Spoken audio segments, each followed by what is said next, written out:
Deltaforce is America's most secretive Tier 1 unit deployed on the nation's most sensitive missions around the world. From Latin America to the Middle East and beyond, these are the 12 operations that defined its legacy. Bosnia became one of the earliest proving grounds for modern counter-terror and high-value target operations. For nearly 4 years, Bosnia was the battleground for the bloodiest war in Europe since World War II. One of the most significant undertakings was known as Operation Amber Star. The mission was simple in theory, but incredibly dangerous in practice. Track down and apprehend those responsible for the war's worst atrocities, men like Radovan Karadzic and Ratko Mladic. To the outside world, these were ghosts, moving between mountain hideouts and heavily guarded compounds. To Delta operators, they were names, faces, and patterns. Every conversation intercepted, every movement noted, every whisper from a source in a remote village was another piece of the puzzle. Operators spent weeks and months building target packages, blending in with civilian life, sometimes disguised as aid workers, sometimes posing as journalists, sometimes just another foreigner passing through. The risk was constant. A single slip, one wrong move could expose the entire team and bring political chaos. For the operators, Bosnia wasn't a quick in-and-out deployment. Many were stationed for months, even years, rotating between forward operating sites and safe houses across the region. One Delta operator later recalled how they were stuck in Bosnia for years, chasing war criminals and running surveillance missions in conditions that tested even the most experienced veterans. The work was relentless. Surveillance during the day, intelligence meetings at night, planning sessions in dimly lit rooms with maps and satellite imagery scattered across tables. There was no glory, no headlines, just the quiet knowledge that their work was shaping the war in ways the public would never fully understand. One operation in the town of Vlasenica showed the meticulous planning that defined Delta's presence in Bosnia. The mission? Plant a hidden surveillance system near a suspected war criminal's apartment to record every entrance, every visitor, every movement. It wasn't glamorous. Operators spent days preparing, rehearsing every step of the mission using scaled models, down to practicing driving routes and identifying signage in Cyrillic. On the night of the operation, a car equipped with cameras was quietly parked outside the target building. From that single vantage point, they collected days of intelligence that would help build a case strong enough to stand in The Hague. These were the kinds of missions that defined their time in Bosnia: quiet, precise, and absolutely critical. Life in the field meant constant movement. The war-torn roads of Bosnia were dangerous, unpredictable, and always changing. One team described the long drive, sometimes hours each way, just to pass through a target city to collect information or confirm license plates. Every trip was a gamble, mines still lined the countryside, and militias manned unpredictable checkpoints. On one run, an operator discovered an alternate back road, shaving nearly an hour off the route, but adding new risks: isolation, lack of support, and the possibility of an ambush with no quick way out. Bosnia demanded adaptability. Plans changed by the hour. Routes were mapped, erased, and remapped. Every journey was calculated, every contingency considered, because survival depended on it. Delta's work in Bosnia was conducted under the cloak of plausible deniability. These missions were so sensitive that operators carried unmarked weapons, wore civilian clothing, and traveled in vehicles with no identifying marks. If something went wrong, if they were captured or killed, there would be no public acknowledgement, no headlines, no official rescue. This was warfare in its purest shadow form. Quiet professionals executing tasks with surgical precision, knowing the world would never hear their names. What made Deltaforce effective in Bosnia was not just their skill, but their experience. These men had already been tested in the jungles of Vietnam, the streets of Panama, and the deserts of the Middle East. They carried lessons from every operation, every success, and every failure. Bosnia forced them to adapt those lessons to a new kind of war, one fought not just on the battlefield, but in the blurred lines between diplomacy, intelligence, and covert action. Every mission was a balance of force and subtlety, aggression and patience. The roads of Bosnia in the mid-1990s were as dangerous as the battlefields themselves. Paved highways were rare outside major cities, and most rural routes were narrow, winding dirt roads carved into the mountains. Bridges had been destroyed by shelling, leaving detours that added hours to even short trips. Mines were a constant threat. Entire stretches of road were marked only by hand-painted skulls on wooden boards, if they were marked at all. Convoys and unmarked vehicles alike risked ambushes from militia checkpoints, where control shifted daily depending on who held the ground. Every journey was a calculation. Operators planned alternate routes, drove at irregular times, and never stayed in one place too long. The roads weren't just a way to move through Bosnia, they were part of the war itself, unpredictable and deadly at every turn. They were the Watchers, the invisible presence in a country tearing itself apart. Moving through the streets of Sarajevo and Tuzla, through mountain roads where danger hid behind every turn, they collected the information no satellite could provide. They weren't there to be heroes, they were there to make sure the right targets were marked, the right decisions made, and the war pushed toward an end. The men of Deltaforce didn't write books about Bosnia. They didn't sit for interviews or documentaries. Most of what they did remains locked away in classified reports, redacted pages, and whispers among those who were there, but their impact is undeniable. The intelligence they gathered shaped NATO airstrikes, guided arrests, and helped end one of the most brutal conflicts in modern European history. Bosnia taught them lessons that would carry into future wars. The methods refined in the Balkans would later be used in Iraq, Afghanistan, and countless other places where American special operations would be called upon to fight wars that were never meant to be seen. By late 1994, the world knew the names. Radovan Karadzic, Ratko Mladic, the architects of ethnic cleansing, the men behind the sieges, the massacres, the genocide at Srebrenica. But knowing their names wasn't enough. They were ghosts, hidden behind layers of loyal militias, secret routes, and safe houses scattered across the rugged mountains of Bosnia. Arresting them was not just difficult, it was nearly impossible. But in a quiet, windowless room, plans were being drawn for a mission that would change the game. The code name, Operation Amber Star. Amber Star was conceived in response to a growing realization among NATO allies. Airstrikes and diplomatic pressure alone would never stop the war criminals driving the conflict. The International Criminal Tribunal for the former Yugoslavia ICTY in The Hague had issued indictments, but there was no mechanism to enforce them on the ground. NATO needed operators, men who could move in silence, build networks of informants, and deliver actionable intelligence to capture the most wanted figures in the region. The responsibility fell on a coalition of elite units, Deltaforce, the British SAS, and select elements of NATO allies. Together, they formed a shadow task force designed to hunt some of the most elusive targets in modern warfare. The operational environment in Bosnia was unlike anything Delta had faced before. Unlike a conventional battlefield, Bosnia was a patchwork of shifting control lines, unpredictable allegiances, and hostile militias. One day, a town might be controlled by Bosnian Serb forces, the next by a rogue paramilitary group. The terrain, dense forests, winding mountain passes, bombed-out cities provided endless hiding places. Every road could be mined. Every face could be hostile. Every checkpoint was a risk. To succeed, the operators had to do what they did best: blend in, disappear, and gather intelligence without drawing attention. Teams arrived quietly, slipping into the country under the cover of humanitarian operations or intelligence liaisons. Civilian clothing replaced uniforms. Vehicles carried no markings. Weapons were stripped of serial numbers. The early phase of Amber Star was all about surveillance and patience. Operators mapped safe houses, monitored vehicle movements, and built detailed profiles of their targets. Where they slept, who they trusted, the times they traveled, every detail mattered. One operator later described the process simply: you start with a name, then you build a shadow, a life map. You learn when they eat, where they sleep, who they call, what roads they take. Once you know their shadow, you can step into it. Everything about Amber Star was designed for precision. Missions were rehearsed endlessly. Scale models of towns were built on tables inside safe houses.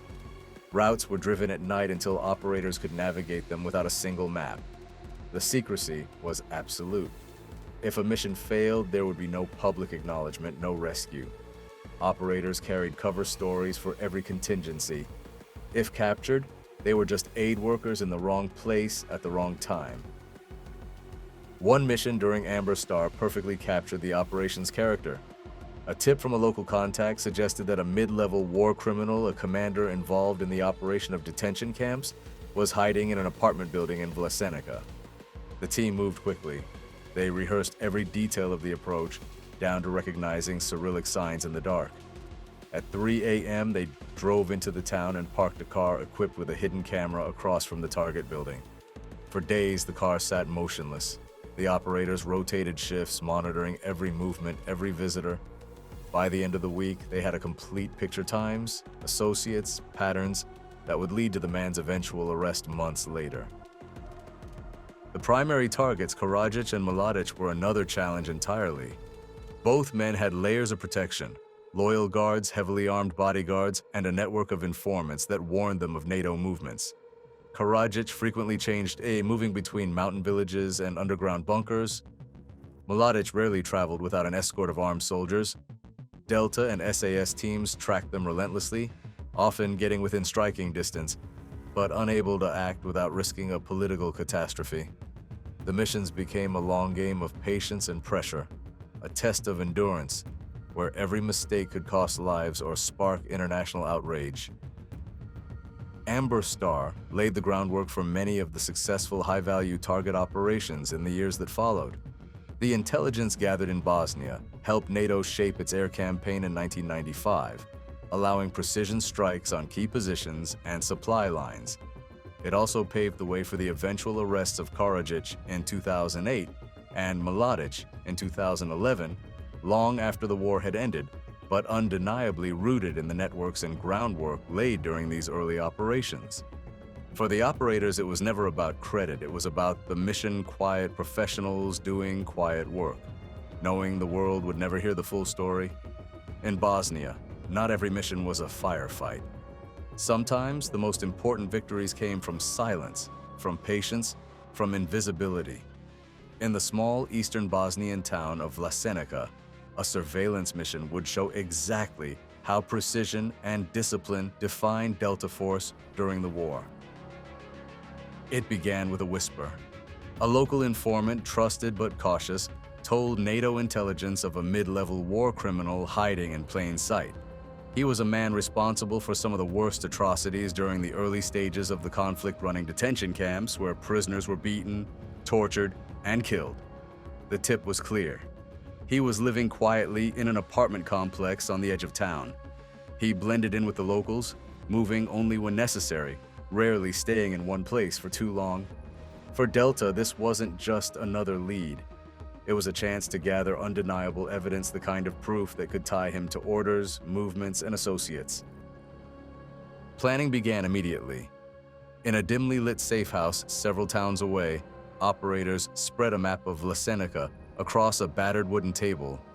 Every street was marked, every alley was noted. They studied building layouts, traffic patterns, and escape routes. Then came the rehearsals. Using scale models of the target area, they practiced over and over again approach angles, parking positions, camera placements. They memorized the Cyrillic street signs to avoid hesitation. They timed every step of the insertion down to the second until the entire plan could be executed in complete silence. This wasn't just preparation, it was precision, the kind of precision that kept missions invisible. The night of the operation was quiet. At 0300 hours, 2 unmarked vehicles rolled into Vlasenica. The streets were empty, save for the occasional flicker of light from a distant window. The operators wore civilian clothes, worn jackets, local boots, nondescript hats, nothing to draw attention. They parked a modified sedan along the street opposite the target building, a seemingly ordinary car with a state-of-the-art camera system hidden behind the grille and along the dashboard. The engine shut off. The town returned to silence. The first shift began before sunrise. From inside the car, the operators blended into the quiet rhythm of the town. The camera rolled, its lens steady and unblinking, capturing every movement in and out of the building. They watched without being seen. Locals walking to early morning markets, children playing in the distance, and, most importantly, their target emerging only briefly, glancing down the street, then slipping into an unmarked vehicle before vanishing into the maze of narrow roads. For days, the car never moved. Operators rotated shifts, sleeping in the safe house during the day and returning at night. Every action was logged. Every vehicle license plate was noted. Every associate was photographed discreetly and filed into the growing intelligence package. Operating in Vlasenica wasn't just dangerous, it was suffocating. This was deep inside hostile territory. The wrong face seen at the wrong time, a question asked with the wrong accent, or an engine started at the wrong hour could have blown the mission. Operators learned to move like ghosts. They spoke quietly, avoided eye contact, and adapted to local patterns. Even buying food was a calculated risk. One operator would walk into a market, pick up basic items, pay in local currency, and leave without a word. Every action had to be rehearsed, every detail perfect, because the cost of failure was death or capture, and neither option came with backup or acknowledgement. After a week of round-the-clock surveillance, they had everything they needed. Precise movement patterns, timelines, photographic evidence of meetings with known associates, confirmation that their target was still active in coordinating small militia networks. The intel package was transmitted through secure channels, analyzed, and archived. Months later, it would form the backbone of a quiet surgical capture mission, another operation the world would never hear about. By 1995, Bosnia was no longer just a chaotic war zone. The front lines had hardened, NATO air power was reshaping the battlefield, and the men in the shadows had settled into a deadly rhythm. These were the missions no one spoke about. Missions that would never appear in press briefings or news reports, but would quietly shape the course of the war. For Deltaforce, the focus was simple: find the people pulling the strings, understand their networks, and when the time was right, move in silence to remove them from the board. In the hills and towns of eastern Bosnia, the hunt for Radovan Karadzic and Ratko Mladic became an obsession. These men were not just politicians and generals, they were symbols of the war itself.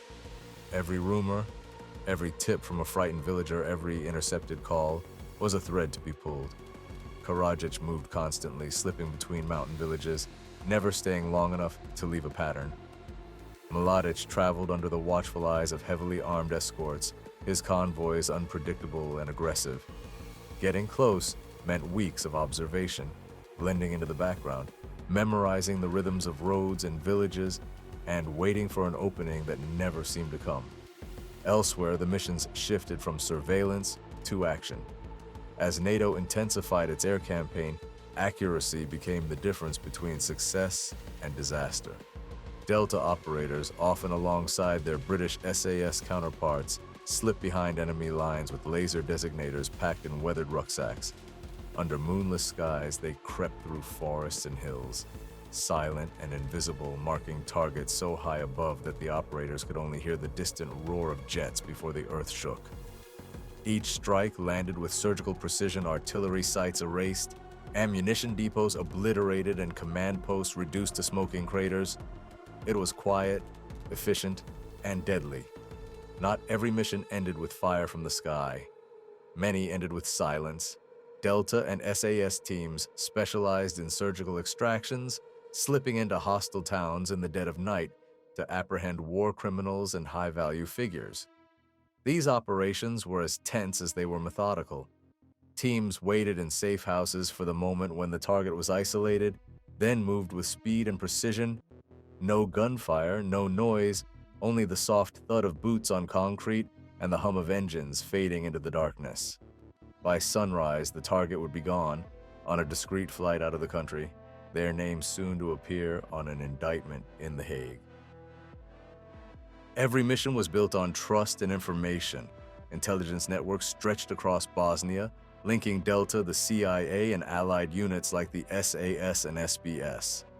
In one case, an SAS reconnaissance team fed real-time surveillance to a Delta unit, moving through hostile ground, guiding them away from patrols and into a vantage point that gave NATO an edge in the next round of air operations. Cooperation was rarely perfect, but in Bosnia, it became essential. It was never without risk. Roads were unpredictable, lined with mines or controlled by militias whose loyalty shifted with the wind. One checkpoint could mean a polite wave-through, the next could turn into an armed standoff. Operators carried local clothes, rehearsed cover stories, and knew enough of the language to bluff their way through tense encounters. Every movement was calculated, every decision weighed against the possibility of disaster. For those in the shadows, Bosnia was a quiet, grinding war. It was weeks of waiting, hours of surveillance, and minutes of action that had to be flawless. It was moving unseen, sleeping in strange beds, eating cold meals, and carrying the weight of missions that could never be acknowledged. But their work mattered. Every arrest disrupted command structures. Every confirmed target tightened NATO's grip on the battlefield. Every clean strike sent a message that nowhere was safe. Their success helped shape the environment that led to the Dayton Accords, proving that intelligence-driven precision could end a brutal conflict without the need for massive ground combat. And when the missions were over, there were no parades, no headlines, no medals, just quiet exfiltration, a return to the safe house, and the steady hum of the radio as the next assignment came in.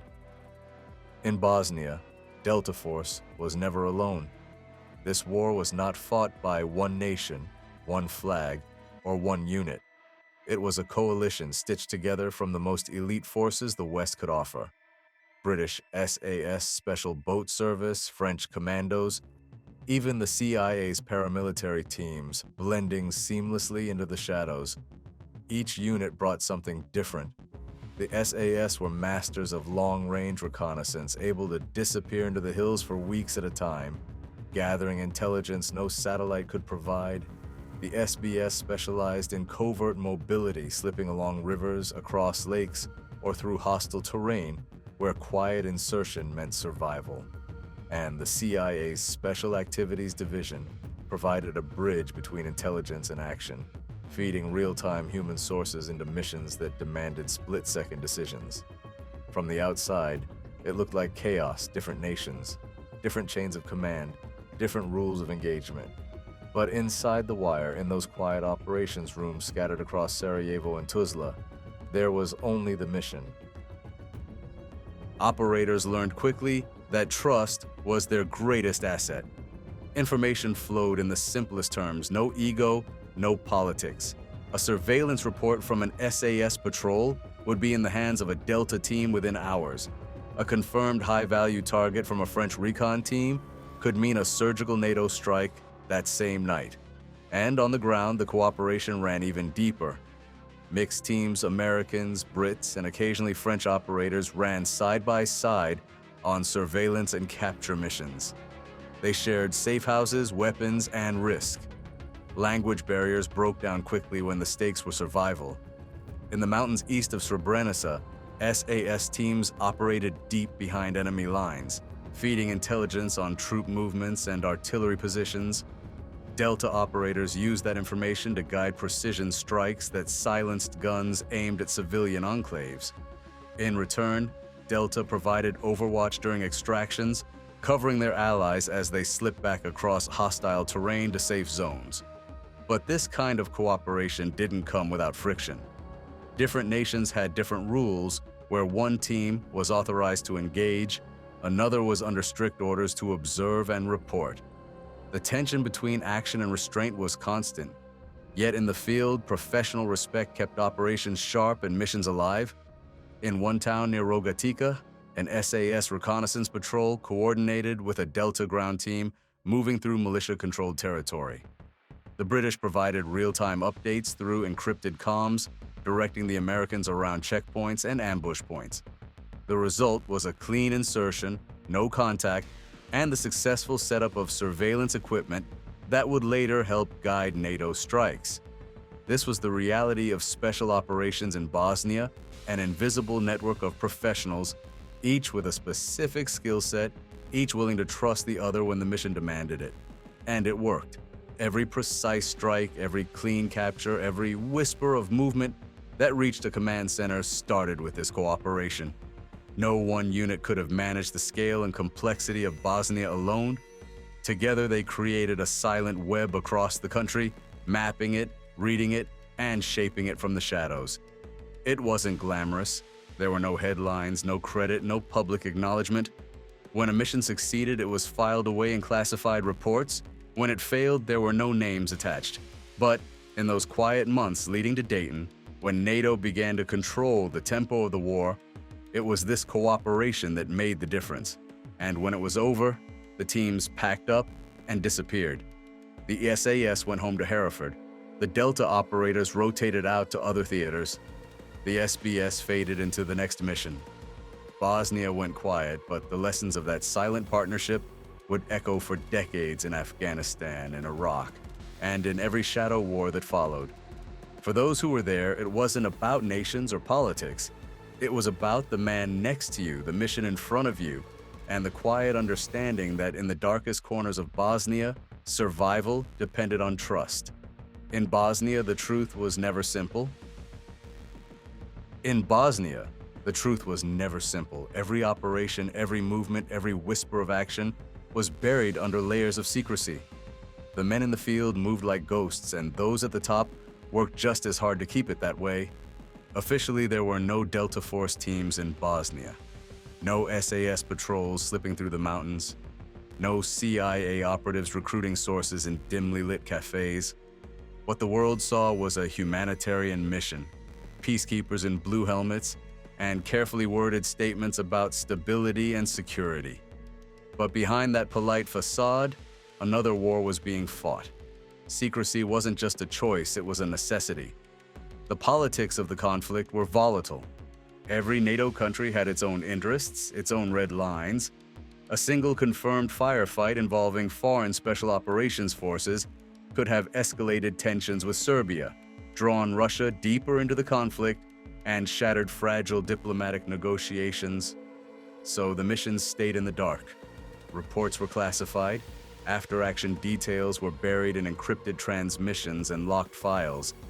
Even among Allied units, information was shared sparingly, parceled out only to those who needed to know. In the towns and villages of Bosnia, rumors spread quietly. Locals spoke of strangers who appeared in the night, of quiet men who asked questions and vanished before sunrise, of sudden arrests where no one saw the shooters. To many, these stories sounded like myths, the war creating its own legends. But those who understood the quiet precision of modern special operations knew better. For the operators, secrecy was more than an order, it was survival. There was no glory in what they did, no public recognition waiting at home. They worked under the unspoken agreement that if something went wrong, no one would come for them. No one would admit they were even there.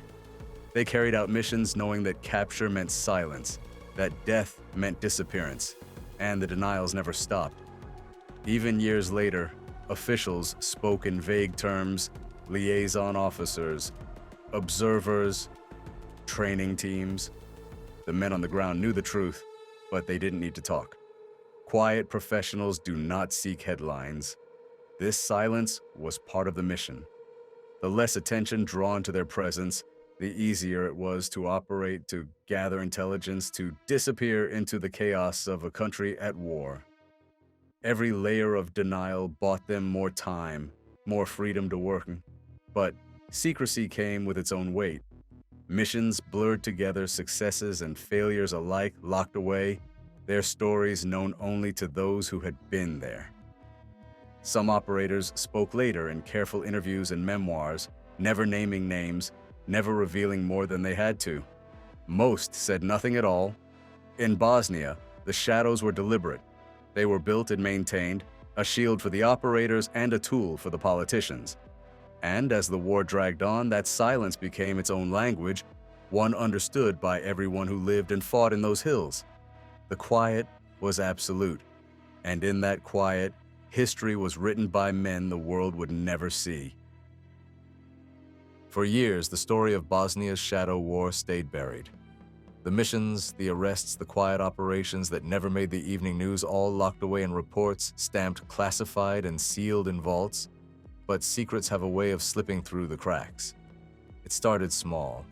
A line in a NATO briefing that didn't quite match the official story. A passing reference in a journalist dispatch from Sarajevo.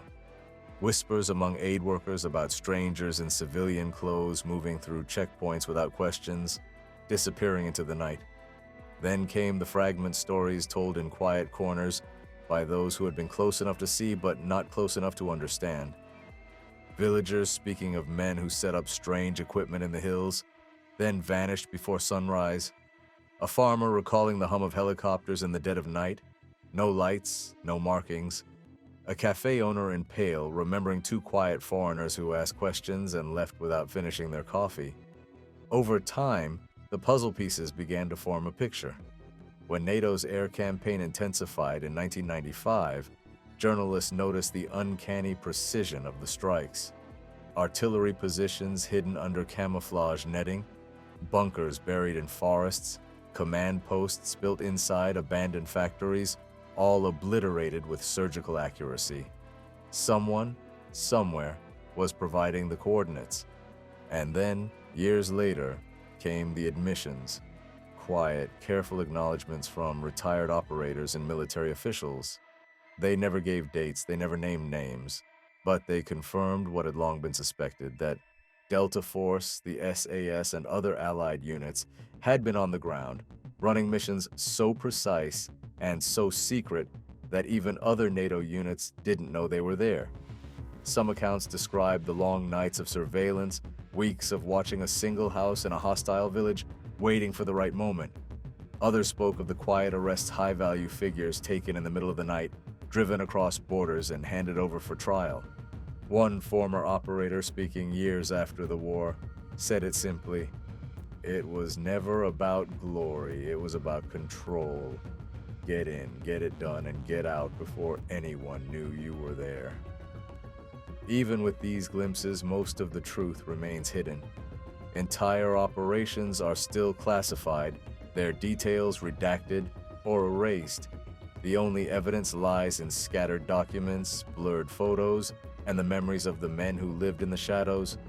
For historians and researchers, Bosnia remains a mystery, a war where the official story is only half the story. The rest exists in the silence, in the spaces between what is known and what is still locked away. What has slipped into public knowledge is enough to sketch the outline. The surveillance, the reconnaissance, the precision strikes, and the surgical arrests that shape the battlefield without ever drawing attention.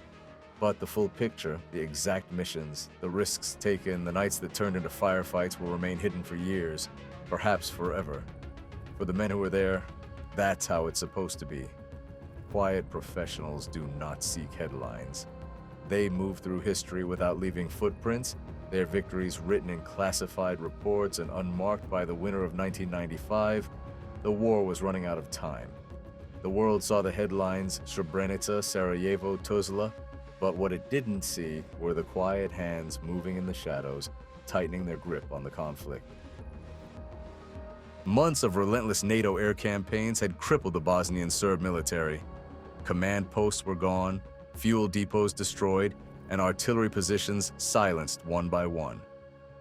But the airstrikes alone didn't turn the tide. They worked because someone on the ground was there to make sure they counted. Deltaforce, the SAS, and their allies provided the intelligence that satellites couldn't. They moved unseen through hostile towns and mountain roads, finding the targets, mapping the routes, and guiding the precision that allowed NATO to strike hard without hitting civilians. The results were undeniable. The siege of Sarajevo, which had strangled the city for nearly 4 years, began to loosen. Shelling that had echoed through the valley every day grew quieter, then stopped. In villages across Bosnia, militia checkpoints disappeared overnight. The war machine that had fueled years of chaos was suddenly fractured, and its commanders were running out of options.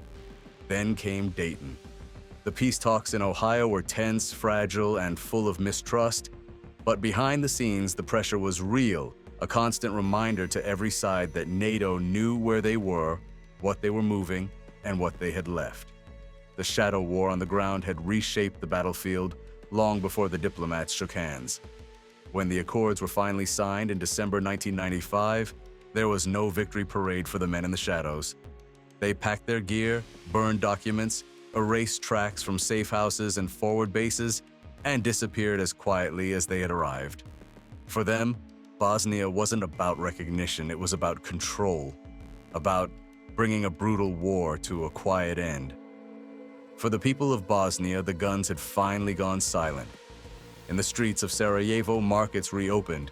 Children played soccer where shells had fallen. In the countryside, farmers returned to their fields, cautious but grateful for the quiet that had returned. It was not peace in the purest sense, the scars ran too deep for that, but it was the closest thing to it in years. Bosnia became more than just a mission. It became a lesson. That precision, patience, and intelligence could change the course of a war without massive ground invasions. That small teams, operating in the shadows, could create the leverage needed to end a conflict that had seemed endless. And then, as they had done so many times before, the quiet professionals faded into the next fight, leaving only silence and the knowledge that, for a moment, their work had brought a war to its knees. This is the story before the storm, the precision, the planning, the stakes. Operation Acid Gambit didn't begin with gunfire or helicopters. It began with one man, locked away in a Panamanian prison, and a ticking clock. Kurt Muse was not a soldier. He wasn't armed. He was an American civilian working as a banker in Panama and actively opposing the dictatorship of General Manuel Noriega. In the late 1980s, Noriega had tightened his grip on the country, using intimidation, propaganda, and surveillance to crush dissent. Muse, along with others, ran a clandestine anti-Noriega radio broadcast called The Voice of Liberty. His crime? Broadcasting freedom. In March 1989, Muse was arrested by Noriega's regime. He was seized without warning, taken into custody by Panamanian defense forces, and thrown into the notorious Carcel Modelo prison in Panama City. No trial, no due process, just confinement in cell 15, isolated and under constant watch. But that wasn't all. By mid-1989, tensions between the United States and Noriega's regime had reached a breaking point. Noriega, once a U.S. asset, had long since gone rogue. He was trafficking drugs, turning against American interests, and brutalizing his own people. The U.S. had already indicted him for narcotics trafficking, but the challenge wasn't legal. It was military. Muse became a bargaining chip in that conflict. As U.S. forces prepared for a possible intervention, intelligence revealed something alarming. Panamanian officials had placed an execution order on Muse's life. If American troops entered Panama, he would be killed immediately. No negotiations, no delays. It would happen within the opening hours. That information changed everything. The mission to recover Kurt Muse was assigned to the U.S. Army's elite counterterrorism unit, Deltaforce. At Fort Bragg, in coordination with the 160th Special Operations Aviation Regiment, the Night Stalkers, a rescue operation was put into motion. Unlike previous raids or battlefield targets, this wasn't an open assault. Muse was inside a prison in the heart of the capital city. The building was surrounded by enemy forces under surveillance and on a direct kill order. That made the mission one of the riskiest hostage rescues in Deltaforce history up to that point. The operation required precision planning. Delta's operators trained relentlessly for the mission in the weeks leading up to the U.S. invasion of Panama, codenamed Operation Just Cause. They built mock-ups of the prison's top floor, practiced breaching maneuvers, and developed contingency plans for nearly every possible variable. Intelligence was limited. The prison layout was partially confirmed through satellite imagery and human intelligence, but some areas remained unknown.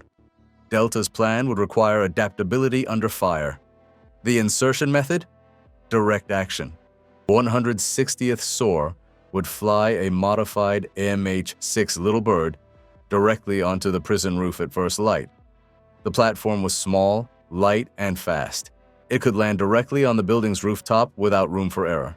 The assault team, small, lethal, and rehearsed, would fast rope or dismount directly onto the structure, breach cell 15, and recover Muse. Timing was critical. The mission would be greenlit only after the first wave of Just Cause had neutralized nearby Panamanian defense forces. The rescue would unfold minutes after U.S. forces launched simultaneous strikes across the country. The assault team selected for the operation was drawn from Deltaforce's C Squadron. These were experienced operators, men who had trained and fought together for years. Their mission was simple in structure but brutal in risk. Breach the prison, recover Muse alive, exfil under fire if necessary. Back at the forward staging area, every detail was rehearsed. Routes to the roof, breach angles, primary and secondary exits. The weight of mission success didn't just rest on the assault team, it extended to the pilots of 160th SOAR, whose ability to hold steady on a rooftop could determine whether Muse lived or died. There were additional threats. Intelligence suggested that Muse's cell door might be rigged with explosives. There were indications of guards stationed just outside his door and shooters positioned throughout the prison. In the worst-case scenario, a firefight could erupt within seconds of breach, and Muse could be caught in the crossfire. Despite the risks, the mission went forward. Orders were given. Delta would execute the rescue at H-hour, synchronized with the broader invasion of Panama. Muse himself had no idea what was coming. Locked in his cell, he could only hear the sounds of the prison boots on tile, the clank of doors, the occasional bark of a guard. He had resigned himself to death. When the American invasion began, he believed it would be his final day. But behind the scenes, one of the most precise operations in Deltaforce history was in motion. At the staging area, the team prepped gear for the final time. Breaching tools, suppressed carbines, flashbangs, communications, all checked and rechecked. They loaded onto the helicopters and lifted into the Panamanian morning sky. They were wheels up. The prison was in sight. It was just before dawn on December 20th, 1989. Operation Just Cause had officially begun. Across Panama, U.S. military units launched synchronized strikes on key infrastructure and Panamanian Defense Force positions. But inside Carcel Modelo prison, Kurt Muse remained unaware of the storm that had just begun. Above the city, two MH-6 Little Birds from the 160th SOAR cut through the darkness. One was carrying a 6-man Deltaforce assault team from C Squadron. Their target was clear: breach the prison, locate Cell 15, extract Muse, and exfil before the enemy could react. The plan was brutally simple, but the margin for error was razor thin. The lead Little Bird hovered over the roof of the prison and held steady. It didn't land, there wasn't time. Instead, Delta operators fast roped directly onto the roof. Within seconds, the assault team had boots on concrete and was moving toward the stairwell access. Every movement was rehearsed, every breath was deliberate. The operators descended rapidly, encountering the first obstacle almost immediately: a locked steel grate. Using breaching charges and mechanical tools, they forced the entry and pushed downward toward the third floor. Inside the prison, confusion was spreading. The sound of rotor blades had startled the guards. Radio chatter buzzed. Then came the first breach, an explosive thump that echoed through the corridors. Some guards ran, others prepared to fight. The operators knew they had seconds to reach the cell before the execution order could be carried out. Delta moved with speed. On the third floor, they reached Cell 15. It was locked and reinforced. Inside, Kurt Muse heard movement. Then the door was breached. The explosion was sharp, sudden, and deafening. Dust filled the air. The door buckled inward. Before Muse could process what had happened, Delta operators rushed in, weapons scanning. One of them called his name. Muse raised his hands, still disoriented. The operator moved quickly, checking for booby traps, explosives, or threats. The rest of the team held the hallway, covering both directions. Once clear, Muse was grabbed, lifted, and hustled out of the cell. They moved fast. No talking, no pauses. The priority was speed. As they made their way back to the rooftop, gunfire erupted. Enemy forces had begun to respond. A firefight broke out inside the prison compound. Delta's exfil window was closing. As they reached the roof, the backup Little Bird arrived. The original exfil helicopter had sustained damage or was engaged elsewhere. The second bird swooped in, blades cutting low across the building. Kurt Muse was rushed to the edge. There was no time for niceties. Operators formed a tight circle. One man covered the stairwell. Others scanned the cityscape for muzzle flashes. The little bird hovered, but just as Muse was loaded, disaster struck. The helicopter was hit by small arms fire from a nearby building. The pilot lost control. The bird spun violently and crash-landed on the rooftop, slamming into the concrete just feet from the edge. The rotor blades shattered. The tail broke. Smoke hissed from the engine. But, miraculously, no one was killed. Now the mission had changed. It was no longer an extraction, it was a survival situation. The team secured Muse inside a defensive position and radioed for emergency exfil. A quick reaction force from 1st Battalion, 75th Ranger Regiment, was already moving into position near the prison. The plan now relied on holding ground until that support could arrive. Minutes later, Rangers made contact with the prison perimeter. They suppressed enemy fire and pushed toward the structure, clearing threats and establishing a corridor for extraction. Another helicopter arrived, this time a Black Hawk from the 160th SOAR. The wounded, the crash survivors, and Muse were extracted under fire. The team boarded under the cover of gunfire and lifted off as rounds zipped past the fuselage. Kurt Muse was out. The entire raid had lasted only minutes, but the intensity made it feel much longer. Deltaforce had accomplished one of the most daring hostage rescues in U.S. military history, deep in enemy territory, under the threat of execution and against hardened resistance. Back at the staging area, Muse was debriefed and treated for minor injuries. The operators returned to their broader missions across Panama. There were no headlines, no press releases. At least, not yet. The mission was kept classified for years. But within the community of U.S. Special Operations, it became a case study in rapid hostage recovery under fire. Every detail, from insertion to breach, from crash to rescue, was later analyzed and refined. Lessons were passed on. Future missions would draw directly from what had unfolded on that rooftop, but for those who were there, Operation Acid Gambit was more than a textbook case. It was proof of concept that a well-trained, tightly coordinated, and highly motivated Tier 1 unit could execute a mission in the most dangerous environments on Earth. No failed negotiation, no second chances, just precision, speed, and risk. Operation Acid Gambit was over in minutes, but its legacy has lasted decades. For the men of Deltaforce who executed the rescue, it wasn't just another mission. It was a milestone, the first publicly known hostage rescue carried out by Delta in a real-world environment, under combat conditions, and in a denied space where failure could have spiraled into international catastrophe. At the heart of the mission was a simple objective: bring home an American. But layered beneath that goal was a proof of capability. Acid Gambit was never about making a statement, but it made one anyway. The United States could reach into the heart of a hostile capital, target a fortified prison, and extract a captive without warning and without compromise. The raid became a reference point. Inside the Special Operations community, it was studied in detail. The insertion profile, the speed of movement, the integration with aviation units, the actions taken during and after the unexpected crash. Every piece was broken down and fed back into the system. Tactics were adjusted, planning models refined, training scenarios updated, and perhaps most importantly, Acid Gambit revalidated the entire concept of Tier 1 hostage rescue in the modern battlefield. Before 1989, Deltaforce had trained relentlessly.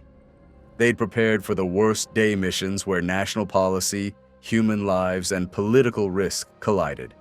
But Operation Acid Gambit proved they could do it for real, in chaos, with limited notice, and under fire. The operators involved received awards for valor, but as always, recognition stayed quiet. This wasn't about medals or headlines, it was about effectiveness, about sending a message to allies and adversaries alike. that if an American was taken, there was a unit willing to go and get them back. Kurt Muse, the rescued American, later wrote a book detailing his experience. His story added a human face to what had otherwise been a shadowy operation. He wasn't a spy or a soldier, just a civilian who had been imprisoned for broadcasting anti-regime messages. But his rescue proved the United States would not forget its own, even in the most dangerous corners of the world. Strategically, Acid Gambit came at a critical time. The Cold War was winding down, but threats were becoming more asymmetric. Dictators, insurgent groups, and rogue regimes increasingly used hostage-taking as leverage. Acid Gambit became a template, a model that would influence planning for future rescues in Somalia, Iraq, and Afghanistan. Tactically, the operation validated the capabilities of the 160th Special Operations Aviation Regiment. The Little Birds and Black Hawks involved demonstrated precision flying under extreme conditions. Even after a crash, the coordination between air and ground units held.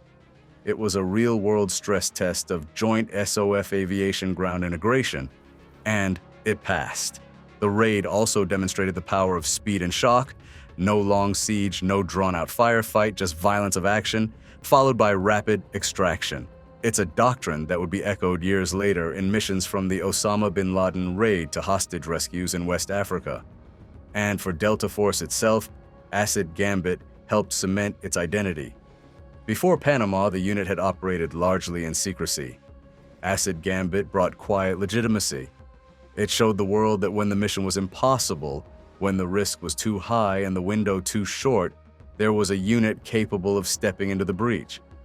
Even within the broader Tier 1 community, Acid Gambit had ripple effects. SEAL Team 6, the 24th STS, and Task Force elements studied the mission. Not to copy it, but to build on it, to understand how success was achieved in such a fluid, dangerous, and unpredictable environment. There were also hard lessons. The downed Little Bird exposed the limits of aerial exfiltration in urban terrain. The narrow rooftop, the surrounding buildings, and enemy small arms fire created a perfect storm. After Acid Gambit, contingency planning for crash scenarios became more integrated into hostage rescue planning. Another takeaway was communication.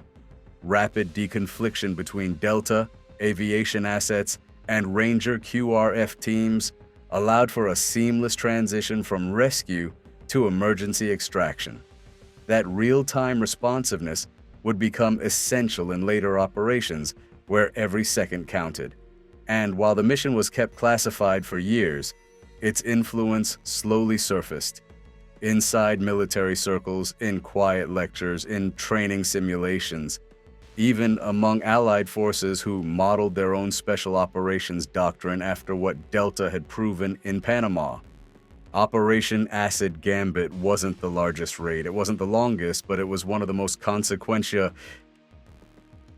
because it showed what was possible, that when all else fails, when diplomacy breaks down, when timing is critical, and when the mission must succeed, there exists a small group of operators who can be trusted to get it done. The legacy of Acid Gambit is not just a successful rescue, it's the standard it set. A standard that continues to shape how America approaches its most sensitive operations, and how its most elite units prepare for the day they may be called upon to answer the impossible. Before Jessica Lynch became a household name, 19-year-old Army Private Jessica Lynch was rescued in a secret operation from a hospital in Nasiriyah. Also found at the hospital were 11 bodies. Central Command could not say if they were the bodies of Americans. she was just another young soldier among thousands deployed to Iraq in 2003. She wasn't a Navy SEAL. She wasn't a combat arms soldier. She wasn't carrying a rifle into enemy compounds. She was a 19-year-old private first class in the U.S. Army's 507th Maintenance Company, a logistics unit, not a frontline force. Her job?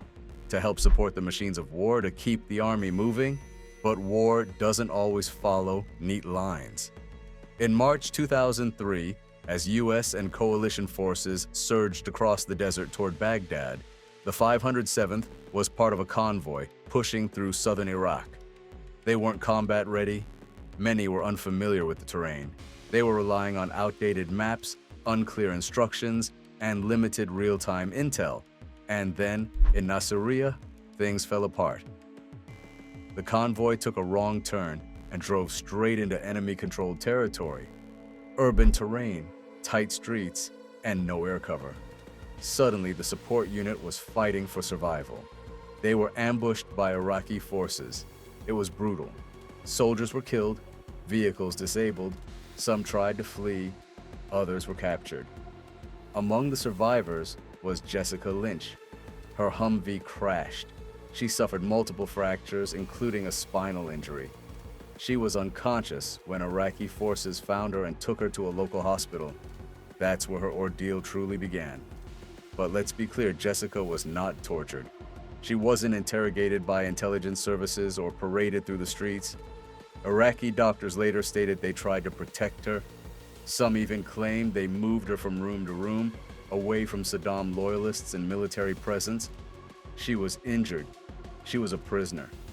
But she wasn't a propaganda pawn. Still, she was in enemy hands. And that fact alone changed everything. The U.S. military does not tolerate one of its own being held behind enemy lines, especially not during a major ground campaign, especially not with American cameras rolling back home. The intelligence began to trickle in. Reports surfaced of a wounded female soldier at a hospital in Nasiriyah. CIA officers and U.S. Special Operations forces operating in the area started cross-referencing signals, speaking to local informants, analyzing movements around the hospital. Human intelligence painted a murky picture. Was it a trap? Was the hospital a staging point for militia? Were Iraqi Fedayeen operating nearby? It didn't matter. There was an American soldier in enemy hands, and the Pentagon wanted her back. Enter Joint Special Operations Command. This was now a Tier 1 mission. Planning was handed off to Task Force 20, a joint team made up of the most elite units in the U.S. military. At the heart of it was SEAL Team 6 DevGru's Gold Squadron, one of the most experienced direct action teams in the world. Backed by Night Stalkers from the 160th Special Operations Aviation Regiment and elements from the Army's 75th Ranger Regiment, the team began shaping what would become the first successful POW rescue mission since World War II. And they had to do it fast. Intelligence could shift by the hour. The target was in a densely populated area, deep inside hostile territory. Every minute she stayed there increased the risk that she could be moved, hidden, or worse, used as leverage in Saddam's propaganda war. The task force began mission planning under maximum secrecy. The hospital was mapped using overhead imagery and on-the-ground recon. Local sources were cultivated. CIA officers in civilian disguise moved through the city, gathering floor plans and behavioral patterns.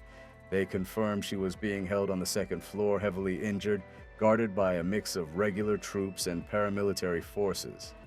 The building itself was complex, multi-level, surrounded by tight urban sprawl with unknown internal architecture. This wasn't a remote compound. This was a populated hospital, which meant a full-blown firefight could lead to civilian casualties, political blowback, and risk to the hostage. Still, the mission parameters were clear. Recover Jessica Lynch, minimize risk to the hostage, avoid unnecessary civilian harm, and get in and out fast. The assault force trained in secret at a forward staging site. They built mock-ups of the hospital based on available intel and practiced dry runs, night insertions, interior movement, surgical breaching, casualty extraction. DevGru Gold Squadron, already operating in the theater, was selected as the primary assault team.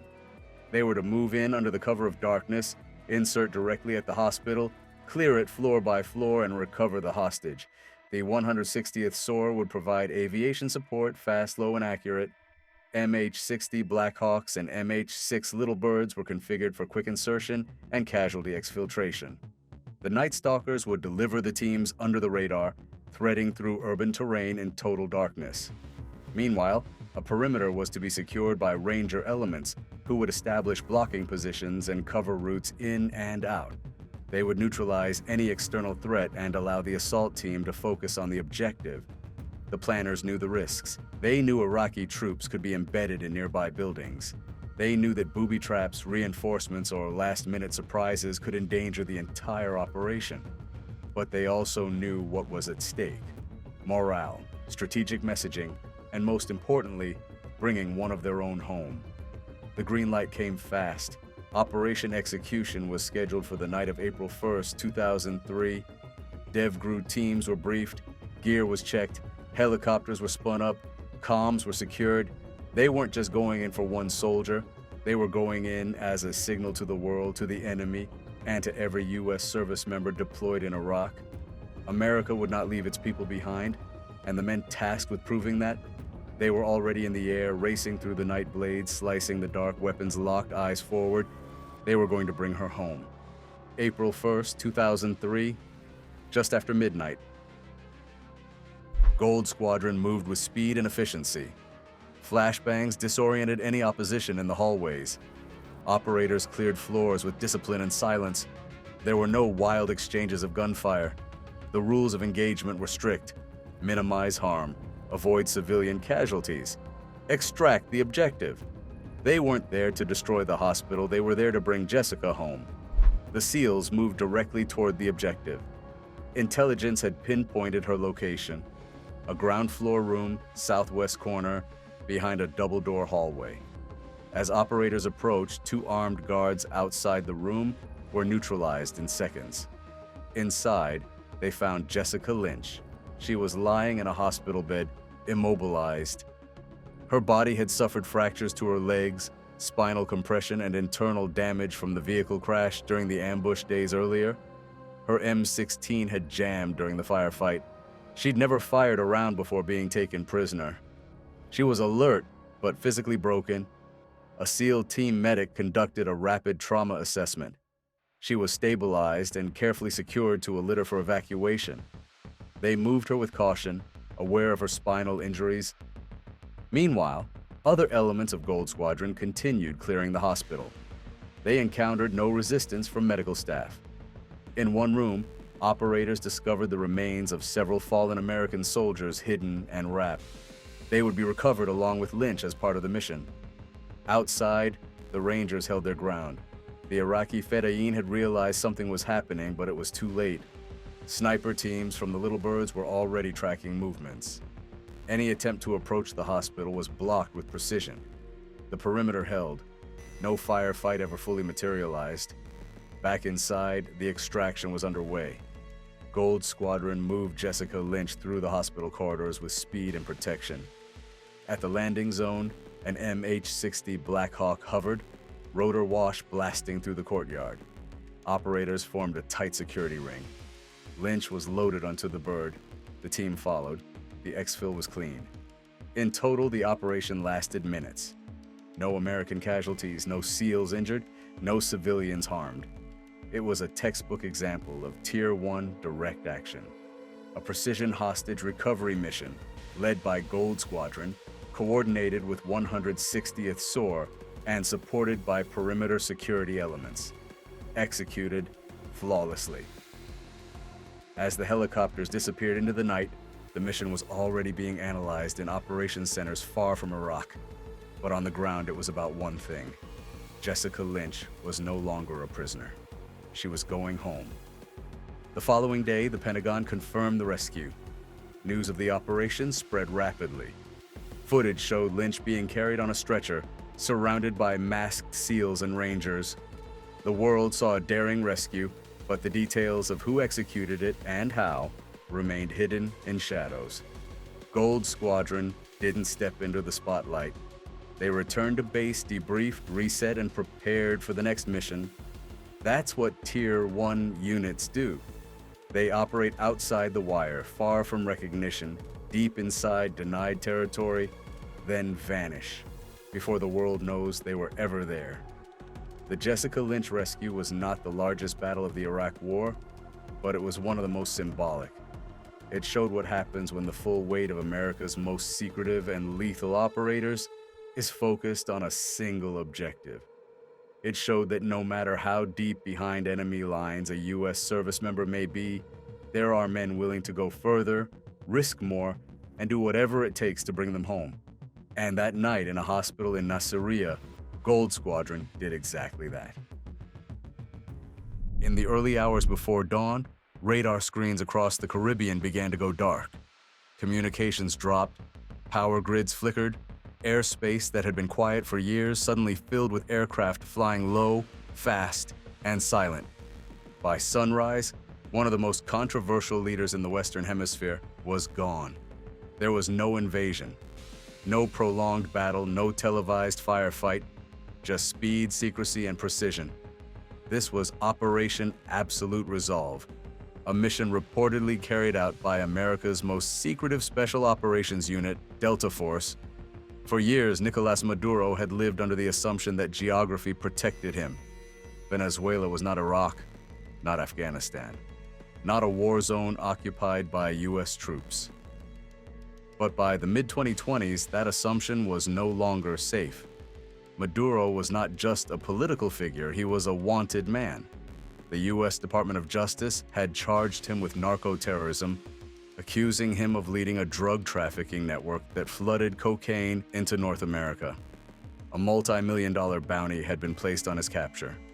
For years, those charges existed mostly on paper, symbolic, unenforceable, distant, until they weren't. Behind closed doors, U.S. planners began treating Maduro less like a head of state and more like a high-value fugitive. The question was no longer if he could be captured, but how. A conventional arrest was impossible. Extradition was off the table. Venezuela's security apparatus was loyal, heavily armed, and deeply suspicious of any foreign presence. Any overt attempt would collapse into chaos within minutes. That left only one option. A precision operation fast enough to overwhelm defenses, quiet enough to avoid escalation, and surgical enough to extract a single individual alive. This is where Deltaforce enters the story. Officially known as the 1st Special Forces Operational Detachment Delta, Deltaforce specializes in missions that exist in the gray space between war and law enforcement. They are not designed to conquer territory. They are built to seize people alive if possible, under the most extreme conditions imaginable.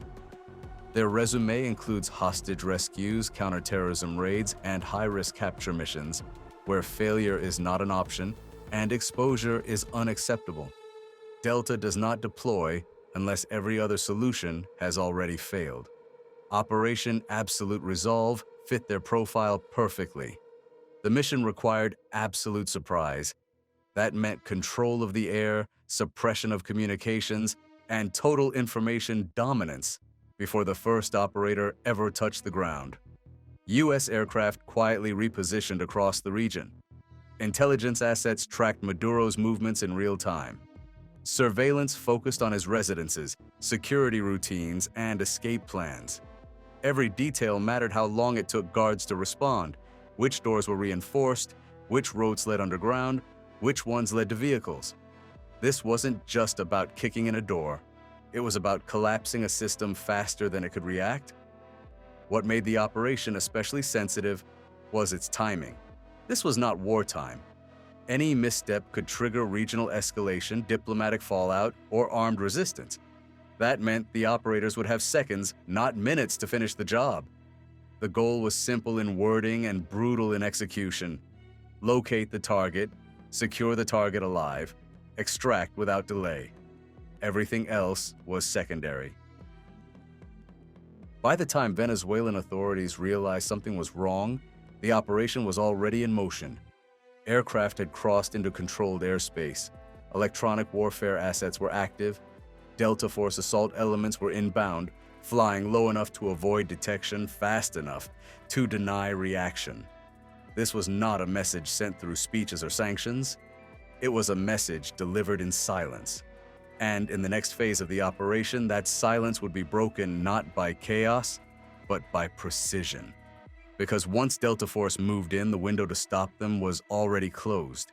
The moment the operation crossed from planning into action, everything became about time. Once the aircraft entered Venezuelan airspace, there was no pause button, no negotiation window, no second attempt. Deltaforce does not get multiple chances. If the target escapes or is moved, the mission collapses instantly. That is why the raid phase of Operation Absolute Resolve was built around speed, confusion, and overwhelming control. Before the first helicopter crossed the coastline, the battlefield was already being shaped. Communications interference began quietly, cellular networks experienced disruptions. Local radar feeds went intermittent, and selected surveillance systems went dark. Not across the entire country, but only where needed.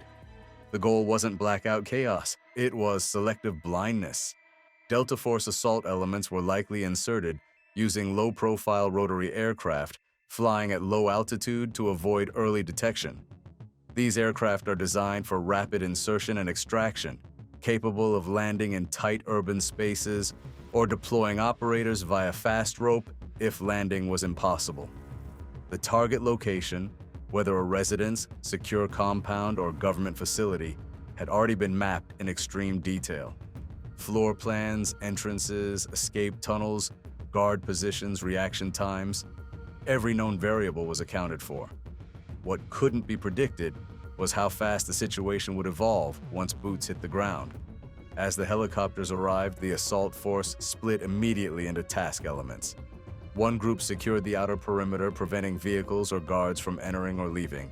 Another element moved to control power and internal access points. The main assault team focused on a single objective, the room where Maduro was believed to be located. Deltaforce specializes in precision close-quarters battle, not prolonged firefights. Their movement through buildings is designed to be fast but quiet suppressors, controlled bursts, deliberate clearing. Every room is processed in seconds. The intent is psychological as much as physical. Guards who realize what's happening often freeze. Confusion spreads faster than resistance. If resistance is encountered, Delta's approach is decisive. They do not trade fire, they end it. Speed denies defenders time to coordinate, call reinforcements, or move the target. Once the target room is reached, control is absolute. The capture itself would have taken moments. Delta operators are trained specifically to secure high-value individuals alive, even when those individuals are protected, armed, or attempting to resist. Flex restraints are applied immediately. Identity confirmation follows on the spot, facial recognition, voice verification, and biometric checks if required. There is no debate at this stage. If the identity matches, the mission proceeds. From that moment forward, the priority shifts entirely to extraction. Extraction is often the most dangerous phase of any raid. Once the target is secured, the clock is ticking, enemy forces may be mobilizing, communications may begin restoring. Word spreads fast. Deltaforce counters this by moving before anyone else can react. The exfiltration route is chosen before the first helicopter ever launches. In some scenarios, the assault team returns the same way they came in. In others, they shift to a secondary landing zone to avoid ambush or pursuit. The helicopters do not wait long. The window on the ground is measured in minutes, sometimes seconds. Once the assault team boards, aircraft lift immediately, even if conditions are imperfect. As the helicopters leave Venezuelan airspace, responsibility shifts again. The operation transitions from tactical execution to strategic containment. Air escorts, refueling assets, and diplomatic coordination all activate in parallel. By the time local authorities are fully aware of what has happened, the target is already gone. There is no press conference, no dramatic announcement, just confusion, speculation, and silence. This is intentional. Deltaforce operations are designed to end before the story begins. What makes Operation Absolute Resolve different from past capture missions is not just the target, but the location. This was not a failed state or a battlefield, it was a sovereign country with functioning security forces and political consequences attached to every action. That meant the raid had to be flawless. No civilian casualties, no prolonged fighting, no images leaking in real time. Everything about the execution suggests a mission that was rehearsed relentlessly and executed without deviation. And yet, the raid itself is only half the story. Because capturing the target is one thing. Managing what happens after legally, politically, and strategically is another challenge entirely. In the final part, we'll look at what Operation Absolute Resolve meant, how it fits into Deltaforce's history of capture missions, and why this operation may change how future high-value targets think about safety, even outside declared war zones. Once the helicopters were gone and the airspace cleared, the operation didn't end, it simply moved into a different phase. The capture itself was only the tactical climax. What followed was a strategic ripple that extended far beyond the borders of Venezuela. Within hours, the reality began to set in. A sitting head of state had been removed without a conventional invasion, without prolonged combat, and without warning. For governments watching closely, the message was unmistakable. Geographic distance and political status were no longer guarantees of safety. For Deltaforce, this operation fit into a long, consistent pattern, one that stretches back decades. Delta's mission profile has always centered on high-value target capture, especially when diplomacy fails and conventional military force is either too slow or too destructive. From Iraq to Afghanistan, and now potentially beyond traditional war zones, the unit has refined a model built on intelligence dominance, surgical execution, and rapid extraction. Operation Absolute Resolve demonstrated that this model still works even under extreme political constraints. What made this operation different was not the skill involved, but the restraint. No large-scale fighting followed, no visible destruction, no prolonged occupation. The missions did exactly what it was designed to do and then disappeared. That restraint is deliberate. Deltaforce operations are not meant to send messages through spectacle. They send messages through certainty, the certainty that if a decision is made at the highest level, there are forces capable of executing it cleanly, quietly, and decisively. For future adversaries, the implications are sobering. Security forces, hardened compounds, political power, none of these are absolute shields. The real defense lies in unpredictability, movement, and intelligence countermeasures. And even then, nothing is guaranteed. This operation also reinforces the growing role of intelligence-led warfare. The success of the mission depended far more on information than firepower. Tracking movements, predicting behavior, identifying routines, the capture was won long before the helicopters lifted off. That trend is only accelerating. Modern special operations are increasingly shaped by analysts, surveillance specialists, and cyber operators working alongside assault teams. The line between intelligence and direct action continues to blur. For Deltaforce, this is familiar territory. They are not just door kickers. They are problem solvers deployed when situations are too complex, too sensitive, or too dangerous for anyone else. Operation Absolute Resolve will likely remain classified in its full details for years, if not decades. That's by design. Deltaforce does not seek recognition. Their victories are measured in outcomes, not headlines. What matters is not what the public sees, but what adversaries understand. And what this operation made clear is that the reach of U.S. Special Operations has not diminished. If anything, it has become more precise, more disciplined, and more selective. This was not a show of force, it was a reminder of capability. In the end, Operation Absolute Resolve stands as a modern example of how wars are fought differently now, not with divisions and front lines, but with intelligence, timing, and small teams operating in the shadows. And for Deltaforce, it was another mission completed the way they prefer, quietly, efficiently, and without explanation. In the final months of 2004, Iraq was still gripped by brutal insurgency. The chaos of post-invasion Baghdad, the rise of al-Qaeda in Iraq, and rampant sectarian violence created the perfect storm for kidnappings and executions. It was in this violent maelstrom that Roy Hallums, a 57-year-old American civilian contractor, found himself violently taken and thrown into the darkness of the Iraqi underground.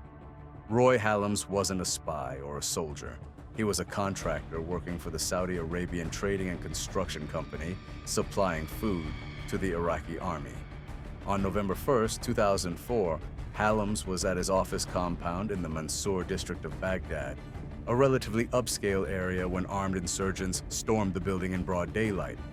It wasn't a random attack. The gunmen, later tied to Abu Musab al-Zarqawi's al-Qaeda affiliate, had planned the abduction. They knew Hallums was an American and saw him as valuable leverage. The gunmen killed one Iraqi guard in the assault and abducted 6 people, including Hallums, a Filipino named Roberto Tarongoy, and a Nepalese national. While the others were later released, some after ransom, Hallums remained in captivity. For the next 311 days, he was shuttled between safe houses and finally imprisoned in a concrete cell buried beneath a farmhouse floor south of Baghdad. His captors sealed the trap door with bricks and cement each time they left, denying him all contact with the outside world, except when food or water was passed through a fan duct. This was no amateur hostage job. These were hardened insurgents who used proven terrorist tactics: secrecy, fear, propaganda, and disinformation. In January 2005, they released a video of Hallums kneeling with a gun to his head, reading a forced script. My name is Roy Hallums. I'm an American national. Please help me. In it, he made a desperate plea. The Libyan dictator publicly called for Hallums' release, which ironically helped keep his case in the news and gave U.S. intelligence more angles to work with. Deltaforce, officially known as 1st Special Forces Operational Detachment Delta, 1st SFODD, had already built a fearsome reputation for executing high-risk, high-stakes hostage rescues. But before any breach team moves in, they rely on an intricate web of intelligence, surveillance, and human asset development. That's where the real work begins. U.S. forces spent months working every lead. The tipping point came through interrogation of a captured insurgent, believed to be one of Hallums' guards or a support cell member. That detainee revealed the location of a remote farmhouse near Mahmoudiya, south of Baghdad, deep in insurgent territory known as the Triangle of Death. Multiple forms of intelligence had to align before greenlighting a direct action mission. Delta's operators, analysts, and CIA officers would have used human intelligence, questioning of prisoners, local informants, and defectors. SIGINT, signals intelligence, monitoring of insurgent cell phones, radios, and email traffic. IMINT, imagery intelligence, overhead drone and satellite surveillance of suspected areas. Once the compound was verified as a high-confidence site, the rescue operation moved into planning. Delta's operators are selected through a grueling assessment that tests not just physical endurance, but problem-solving under stress, moral flexibility, and the ability to improvise in chaos. These are the men the U.S. calls when diplomacy and ransom talks fail. They are masters of close-quarters battle CQB, the art of fighting in tight room-to-room environments where milliseconds decide who lives. Every movement in a raid is rehearsed in scale mock-ups. Every breach angle and sector of fire is assigned and trained until it's second nature. They're also trained in advanced breaching methods, stealth infiltration, and rapid extraction, all under low visibility nighttime conditions. For this mission, Delta wasn't going in alone. The 160th Special Operations Aviation Regiment, also known as SOAR, better known as the Night Stalkers, were tasked with insertion and extraction. They brought in their MH-6 Little Birds, small agile helicopters designed for covert urban insertions, fast roping, and rooftop landings.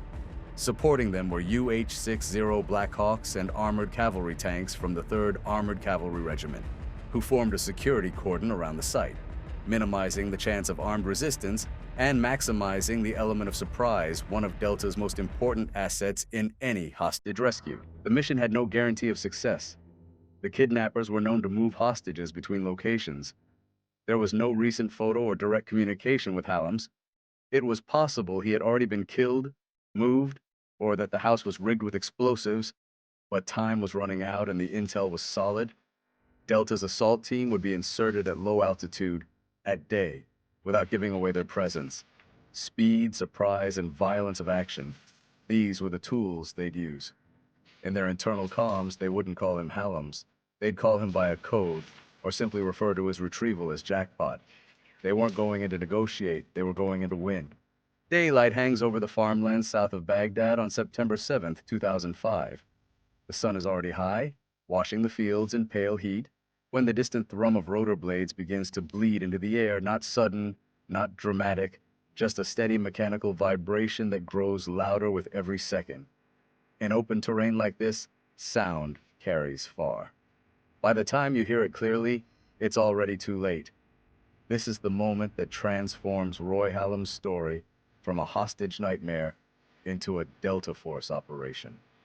Hallums had been missing for over 10 months, abducted at gunpoint in Baghdad in November 2004. For most of that time, he was kept underground in a makeshift cell beneath a farmhouse floor, blindfolded, bound, and sealed beneath layers of concrete. Every meal, every breath, every second of his existence was defined by that trapdoor above his head. His captors were part of the insurgent networks orbiting al-Zarqawi's organization. They demanded millions in ransom, but by late 2005, it wasn't about money anymore. It was about control. Hallums was an American, and to them he was leverage. The intelligence picture formed slowly in fragments. The conclusion became unavoidable. Someone of value was being held there. Once the lead was confirmed, the operation shifted hands. This was no longer a conventional mission. It moved to the people who specialized in solving problems where failure meant a dead hostage. Deltaforce, one objective, one man, no margin for error. Preparation began with a scale model of the compound. Operators studied it under full light, memorizing angles, distances, and approach routes. Daylight raids remove the advantage of darkness, but they offer something else: clarity. You see everything. That cuts both ways. The team rehearsed movement patterns repeatedly, accounting for visibility from surrounding fields, rooftops, and roads. Breaching options were drilled doors, walls, floors, because if the hostage was underground, the problem wouldn't be the entry. It would be recognition. The team was likely drawn from C Squadron, a unit with extensive hostage rescue experience during the Iraq War. Each operator carried years of close-quarters battle training CQB, not as chaos, but as control. Daylight CQB demands discipline. You can't rely on shadow. You rely on angles, timing, and speed. The equipment seen in reference imagery reflects that mission. M4 carbines configured for precision rather than volume. Optics suited for rapid target discrimination in bright environments. Suppressors mounted not for invisibility, but to maintain communication inside confined spaces. PEQ-15 laser systems still present useful for coordination and quick indexing even during the day. Flashbangs, breaching tools, and charges staged for immediate access. Ballistic helmets, plate carriers, radios routed cleanly. Every piece of kit served a purpose. On hostage rescues, gear isn't aesthetic, it's functional insurance. Midday, the aviation element moved. The 160th Special Operations Aviation Regiment, the Night Stalkers, brought the assault force in low and fast. MH-6 Little Birds skimmed above the fields, using terrain masking where possible, while MH-60 Black Hawks orbited farther out, engines steady in the heat. On the ground, tanks from the 3rd Armored Cavalry Regiment established a distant perimeter, blocking access roads and controlling key terrain. Overhead, an ISR platform fed live video back to the Joint Operations Center. Every movement unfolded under full sunlight and constant observation. The Little Birds touched down just outside the farmhouse. Rotor wash blasted dust and dry soil outward in a brown cloud as operators dismounted. Weapons came up instantly. Eyes scanned the tree line, rooftops, and open ground. In daylight, everything is visible: movement, hesitation, mistakes. The team moved decisively, spreading out from the landing zone with practiced economy. No shouting, no wasted motion. 2 elements split, one toward the main entrance, the other sweeping the rear. At the signal, breaching charges detonated. Doors blew inward. Deltaforce flooded the structure. Inside, the shift was immediate. Bright daylight streaming through windows collided with the controlled chaos of entry. Commands were sharp and direct, furniture overturned, boots pounded across concrete floors. The insurgents weren't there, they had already fled, leaving the farmhouse unnervingly empty. But the intelligence said otherwise. The objective hadn't disappeared, it was hidden. Something about the interior didn't add up. The space felt wrong, too sparse, too clean, too small for what the data suggested. Delta's approach to CQB isn't reckless speed. It's deliberate dominance. Corners cleared, angles controlled, every surface evaluated. It was in that pause, when experience overrides momentum, that an operator noticed it. A section of floor that didn't match the rest. Concrete, but newer. Different texture, different tone. They tested it. The sound was wrong. The call went out. Tools came forward. A pry bar struck concrete, it cracked.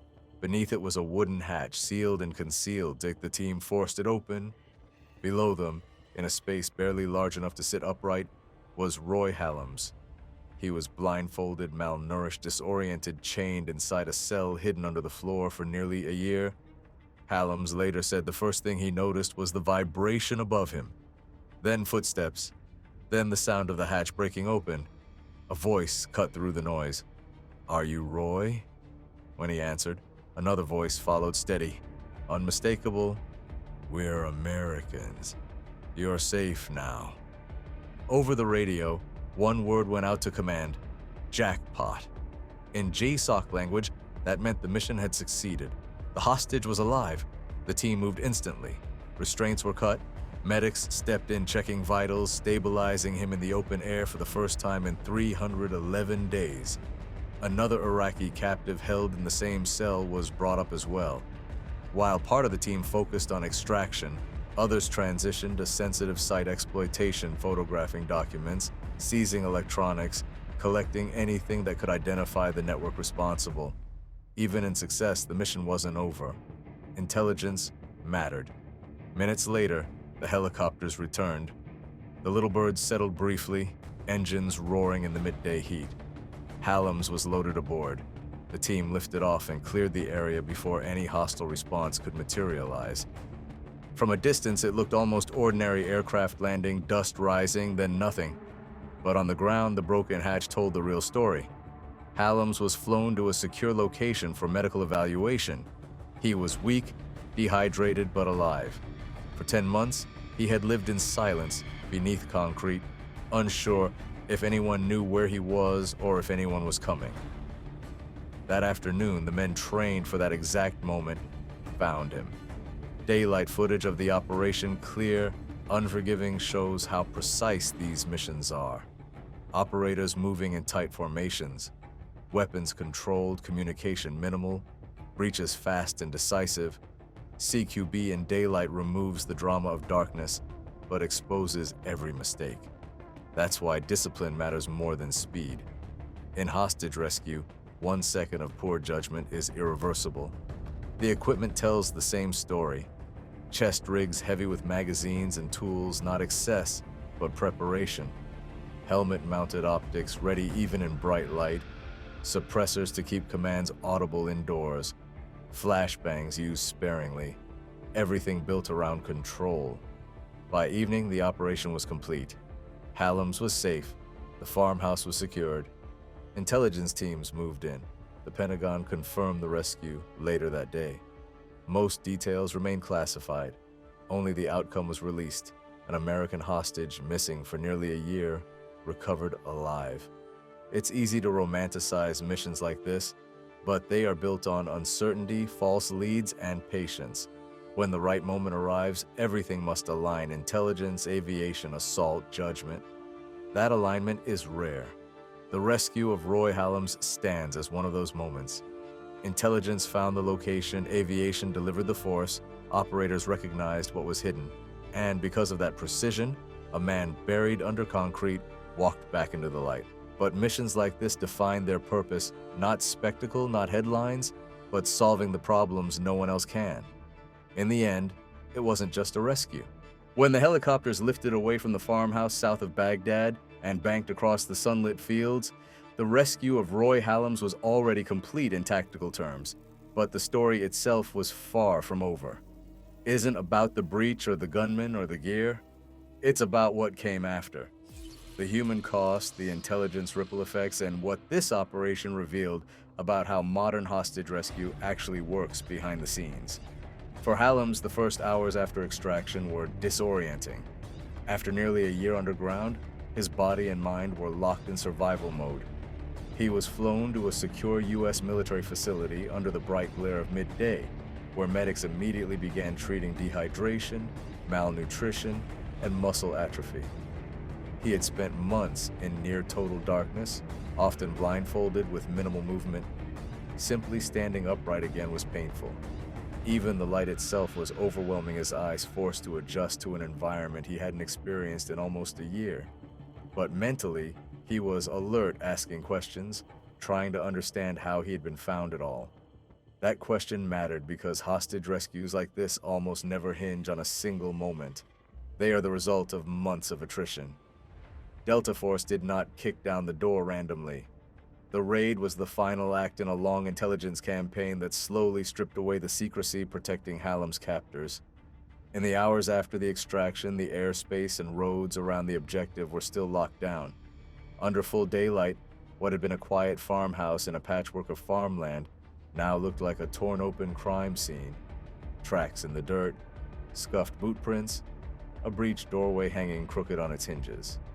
The broken hatch in the floor, proof that the hostage was never meant to be found.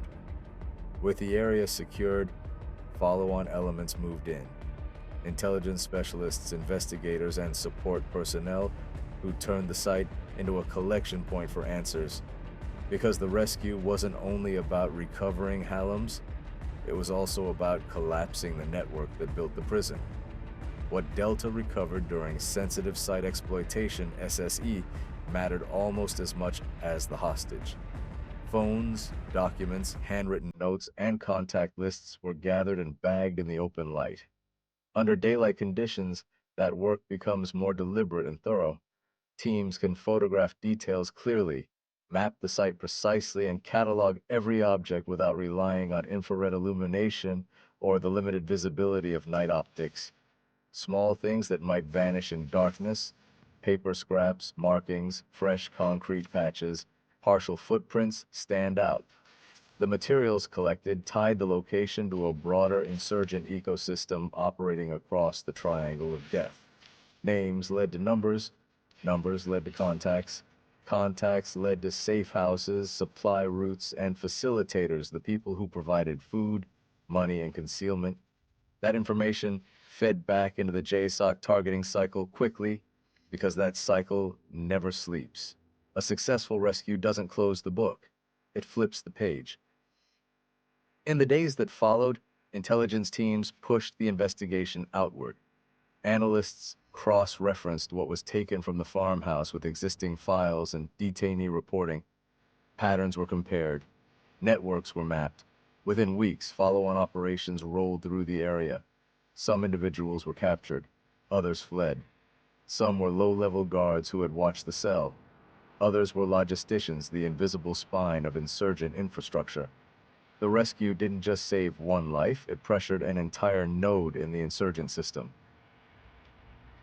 This is one of the least understood aspects of hostage rescue. From the outside, it looks like a single heroic moment. From the inside, it's a strategic strike. Every successful recovery sends a message to both sides. To insurgent groups, it proves secrecy is temporary and mobility is a liability. To intelligence collectors, it validates months of patient work.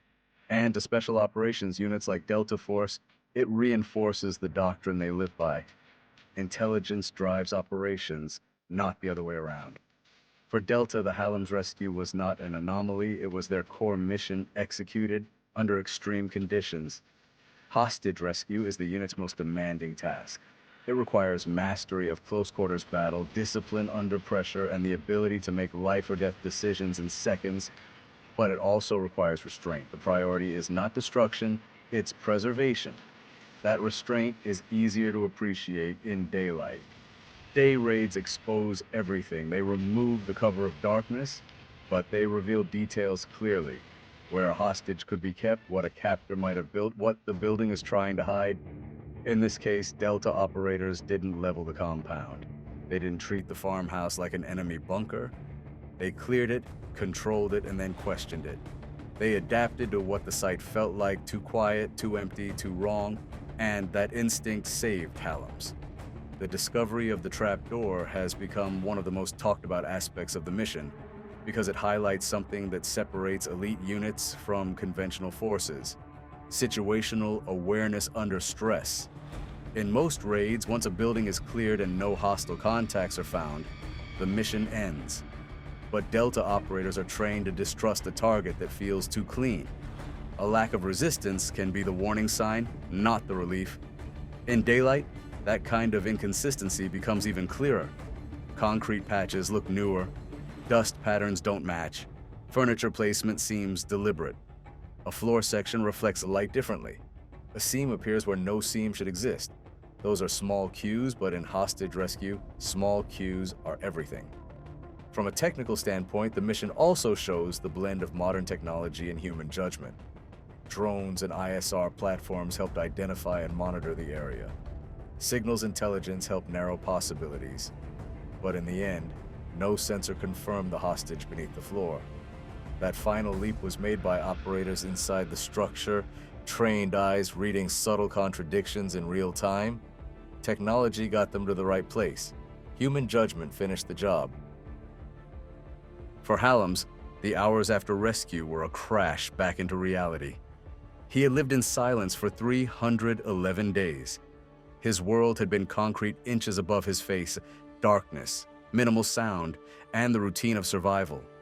Now he was in daylight surrounded by medics, soldiers, aircraft noise, and the chaos of recovery. The psychological impact of that transition can be as severe as the physical. The brain doesn't simply switch off captivity. It needs time to understand that the threat is gone. Hallums eventually spoke publicly about his captivity and rescue, offering rare insight into what it feels like to be recovered. He described hearing activity above him, voices, movement, boots, without knowing whether it was real, whether it was enemy activity, or whether he was imagining it. He described the moment light spilled down into the hole when the hatch opened. In daylight operations, that contrast becomes even sharper. A man who had lived in darkness is pulled directly into harsh sun, the brightness almost as shocking as the freedom. Meanwhile, the Deltaforce operators involved did what they always do. They moved on. There were no parades, no public ceremonies, no detailed public briefings. Within days, many of them were likely back in the cycle, another mission, another target, another operation. That was the tempo of JSOC work in Iraq at the time. Success didn't pause the mission. It accelerated it. Strategically, the rescue reinforced a key lesson for U.S. leadership during the Iraq War. Hostage rescue was not just a moral imperative, it was a psychological weapon. Every successful recovery reduced insurgent leverage. It showed that kidnapping Americans wasn't a guaranteed bargaining chip. It showed that the U.S. could find people hidden under concrete in hostile territory and extract them cleanly. That message landed in more than one place. It landed with insurgent planners who understood that hiding a hostage was not the same as securing one. It landed with intelligence officers who saw proof that careful collection and patient targeting produced results. And it landed with the broader coalition because every successful rescue increased confidence that people weren't being abandoned. Within the special operations community, the Hallums rescue became a reference point not because it involved a dramatic firefight, but because it didn't. It demonstrated the gold standard: minimal noise, minimal collateral damage, no friendly losses, one hostage recovered alive. It proved that the most successful missions are often the quietest. Looking back, the rescue sits at a crossroads in Deltaforce's Iraq campaign. It occurred during a period when the unit was transitioning from invasion phase operations to industrial-scale counterinsurgency raids. The same skills used to capture high-value targets were applied here with a different priority: preservation of life above all else. That dual capability, lethality, and restraint is what defines Deltaforce. They are prepared to destroy a threat or extract a hostage, sometimes within the same operational cycle.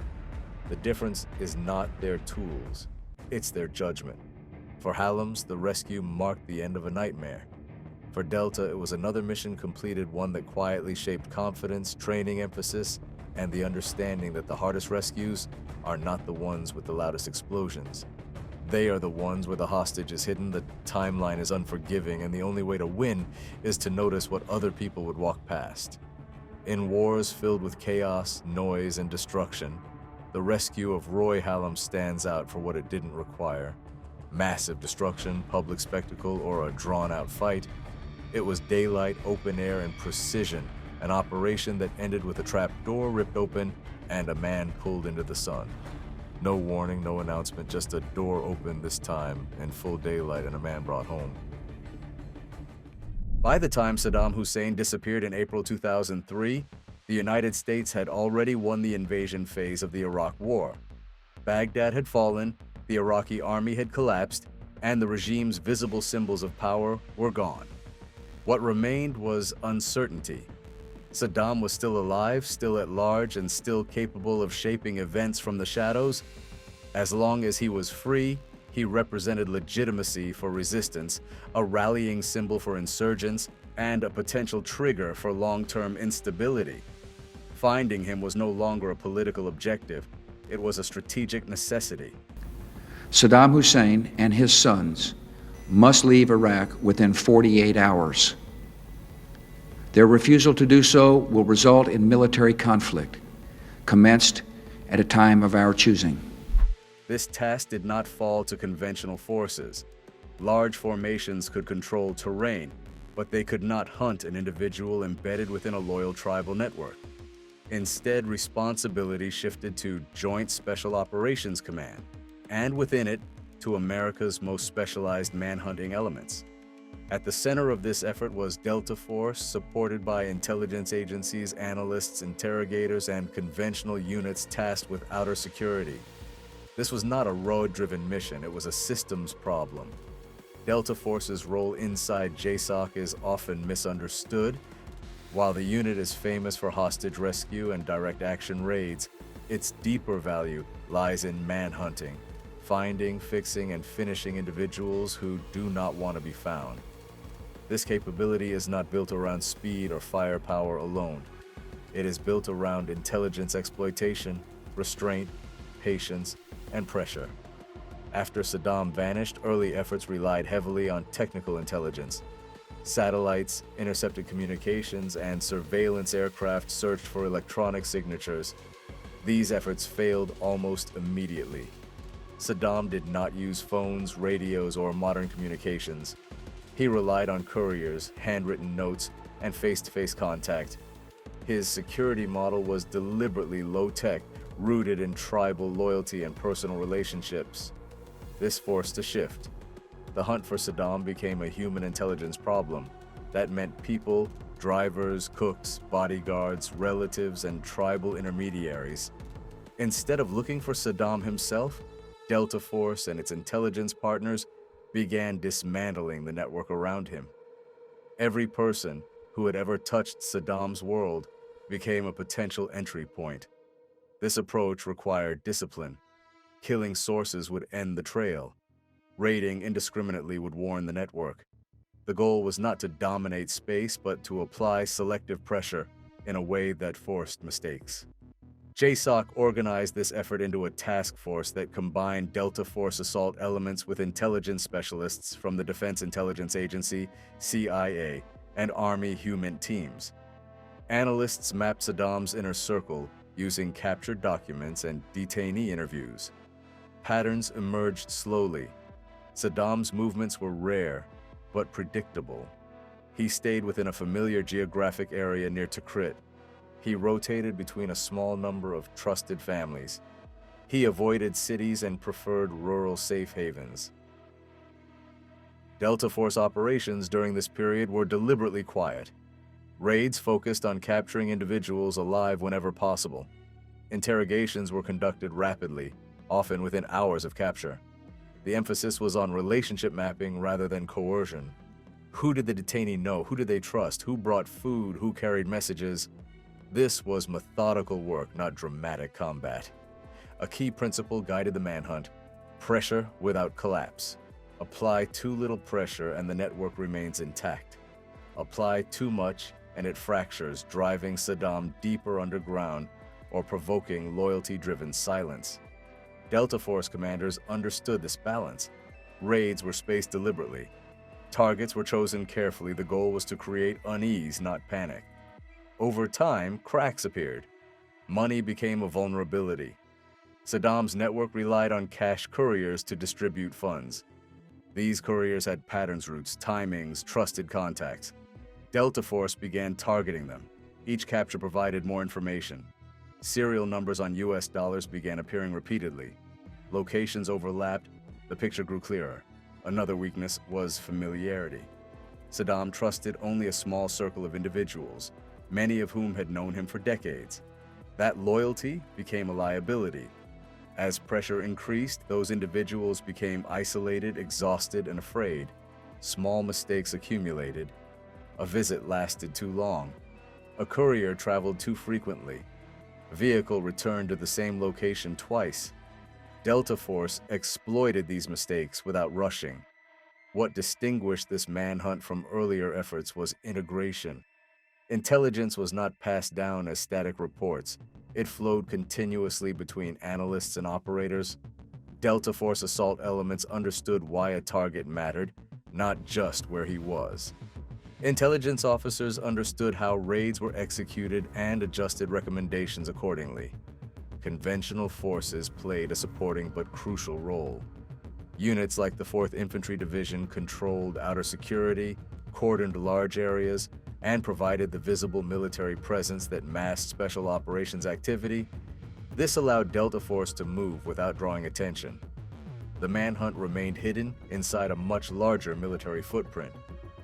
By late 2003, the intelligence picture surrounding Saddam Hussein had reached a rare point of clarity. What began as fragments, names, phone numbers, vague locations, had hardened into something actionable. The manhunt had moved beyond broad network disruption and into a narrow, time-sensitive phase. This was no longer about mapping the system, it was about collapsing it. The turning point came not from a single interrogation, but from correlation. Intelligence officers noticed repeated overlaps between detainees captured weeks apart. The same family names surfaced. The same villages appeared in travel histories. Cash distributions followed a predictable rhythm. Individually, none of it was decisive. Together, it formed a pattern Saddam could not hide from. One facilitator emerged as especially important, a trusted intermediary responsible for moving money and coordinating safe locations. Unlike others, he maintained direct contact with Saddam rather than operating through layers of separation. When this individual was captured alive, the nature of the hunt changed immediately. The information he provided was not just descriptive, it was current. What followed was a careful validation process. Intelligence from the detainee was cross-checked against existing reporting. Surveillance assets were tasked to observe identified locations. Analysts reconstructed movement timelines. The goal was certainty, not speed. Acting prematurely risked losing Saddam permanently. At this stage, the manhunt transitioned fully into the hands of Task Force 121, the classified JSOC task force responsible for high-value target operations. Deltaforce assault elements were placed on standby while planners refined the operational design. 2 locations were selected for simultaneous action. They were not palaces or fortified compounds. They were rural sites tied to the facilitator's family, one a farmhouse, the other a nearby outbuilding. Intelligence suggested Saddam rotated between such locations, relying on familiarity rather than security. This behavior reflected exhaustion and overconfidence, both common in long-term fugitives. The plan was deliberate and restrained. Rather than conduct a large-scale sweep, commanders opted for a precise cordon and search operation. The objective was to isolate the area completely, eliminate escape routes, and search methodically. Surprise was critical, speed was important, but control mattered more. Deltaforce assault teams rehearsed extensively. Every element was planned to reduce uncertainty. Entry points were identified. Search sequences were mapped. Contingencies were built in for resistance, flight, or deception. Rules of engagement emphasized capture. Lethal force was authorized. but not preferred. Saddam was more valuable alive. Conventional forces were integrated into the plan to provide outer security. Their presence served multiple purposes. They sealed off large areas, prevented interference, and masked the involvement of special operations forces. To outside observers, it looked like another routine military operation. The real mission remained invisible. The operation was scheduled for night when movement could be controlled and surveillance advantages maximized. Weather conditions were favorable. Aviation assets were positioned for rapid insertion and extraction. Though helicopters would be used sparingly to avoid drawing attention, ground movement was prioritized for stealth. As the operation began, both target sites were approached simultaneously. This was critical. Saddam had escaped previous raids by exploiting delays between searches. Hitting both locations at once removed that option. There would be no time to flee from one site to the other. The first location was secured quickly. Occupants were detained without resistance. The search was thorough but calm.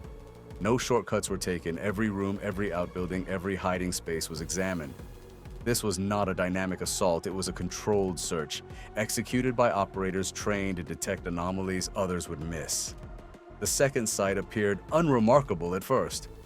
A small structure, minimal furnishings, no obvious signs of occupation. To an untrained eye, it looked empty. But intelligence suggested otherwise. Deltaforce operators continued the search methodically, moving beyond surface-level indicators. It was during this phase that Saddam Hussein was discovered. Hidden beneath the ground in a concealed compartment, he had relied on the simplicity of his hiding place, rather than elaborate security. The space was cramped, poorly ventilated, and designed for concealment, not comfort. He was armed, but did not resist. There was no firefight, no dramatic confrontation. The capture was quiet and controlled. From an operational perspective, the moment was almost anticlimactic.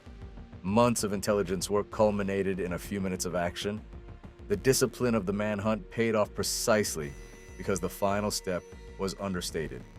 Once secured, Saddam was searched, identified, and removed from the site immediately. The priorities shifted to extraction and exploitation. Evidence was collected, documents were seized, the site was cleared. No unnecessary delay was allowed. Every minute increased the risk of outside interference. Saddam was transferred quickly into custody, away from the public eye. Only after he was secured did commanders confirm the operation's success. Even then, information release was tightly controlled. The objective had been achieved, but the broader mission stabilizing Iraq remained ongoing.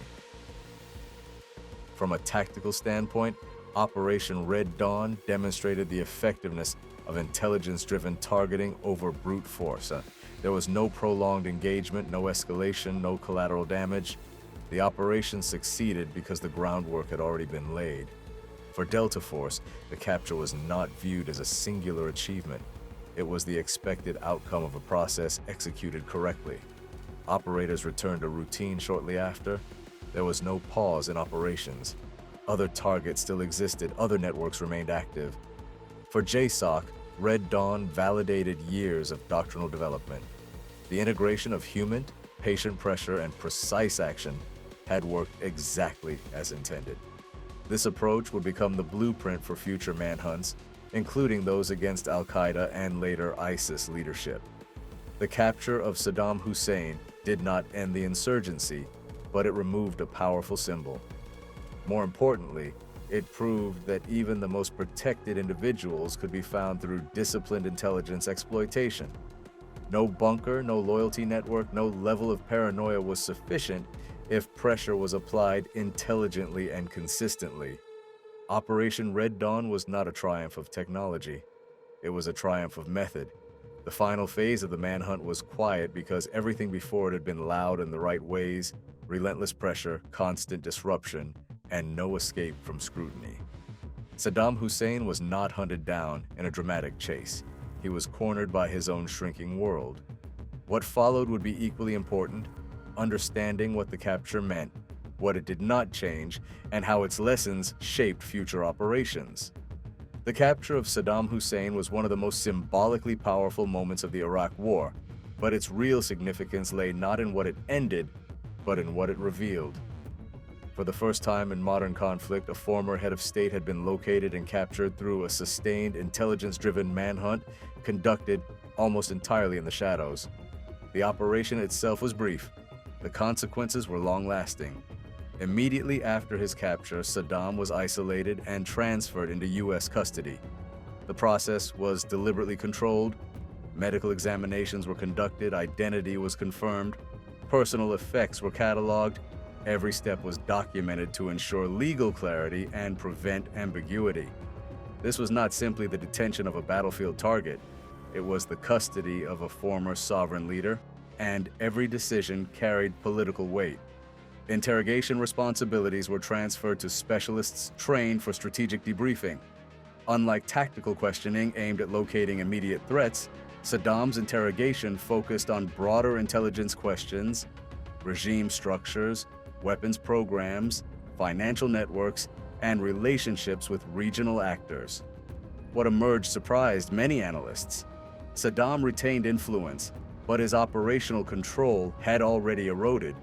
He was not directing the insurgency. He was surviving within it. This distinction mattered.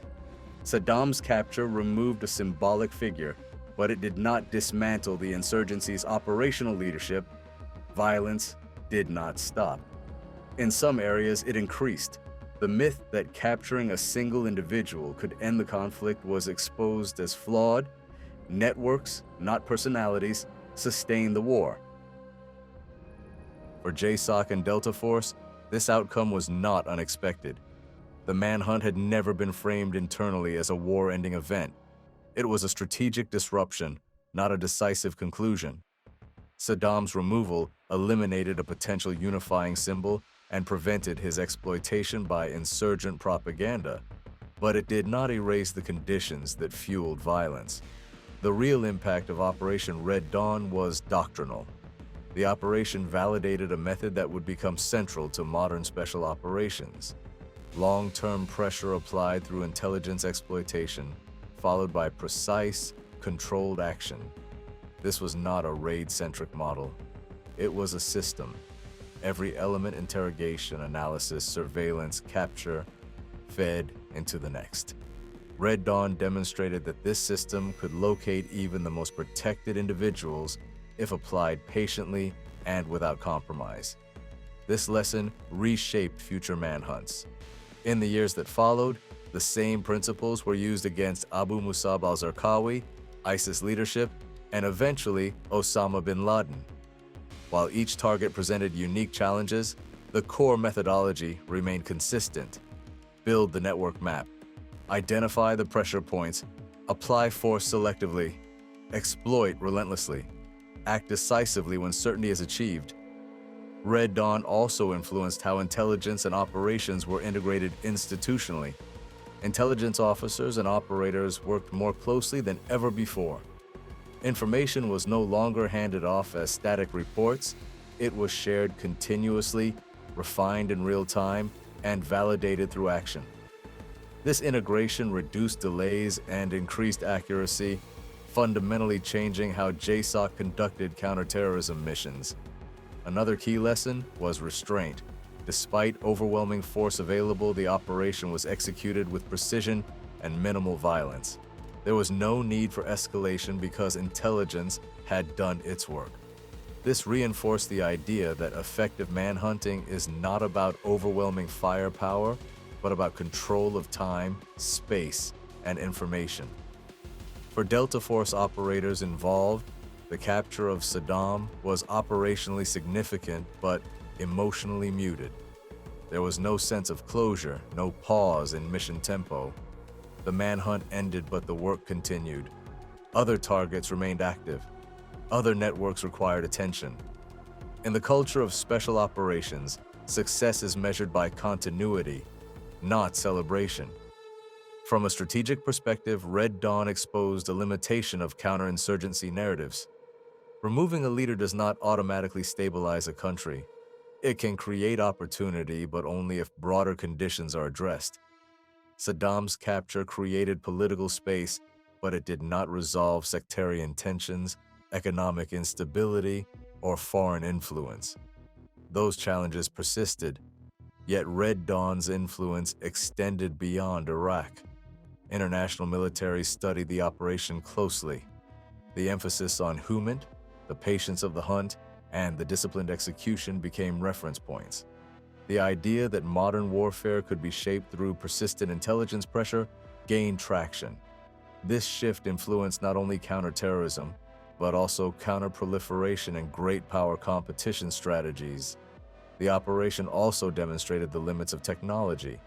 Satellites, drones, and signals intelligence played supporting roles, but they did not locate Saddam. Human relationships did.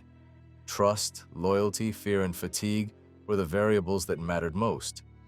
Red Dawn reaffirmed an old truth. No matter how advanced warfare becomes, human behavior remains central. In the years after his capture, Saddam Hussein would face trial and execution. Those events unfolded publicly, but they were separate from the manhunt itself. For JSOC, Red Dawn ended the moment Saddam was secured and removed from the battlefield. Everything that followed belonged to politics and law. The true legacy of Operation Red Dawn lies in how it changed expectations. It proved that even the most elusive individuals could be found without indiscriminate violence. It showed that intelligence-driven operations could succeed where conventional methods failed.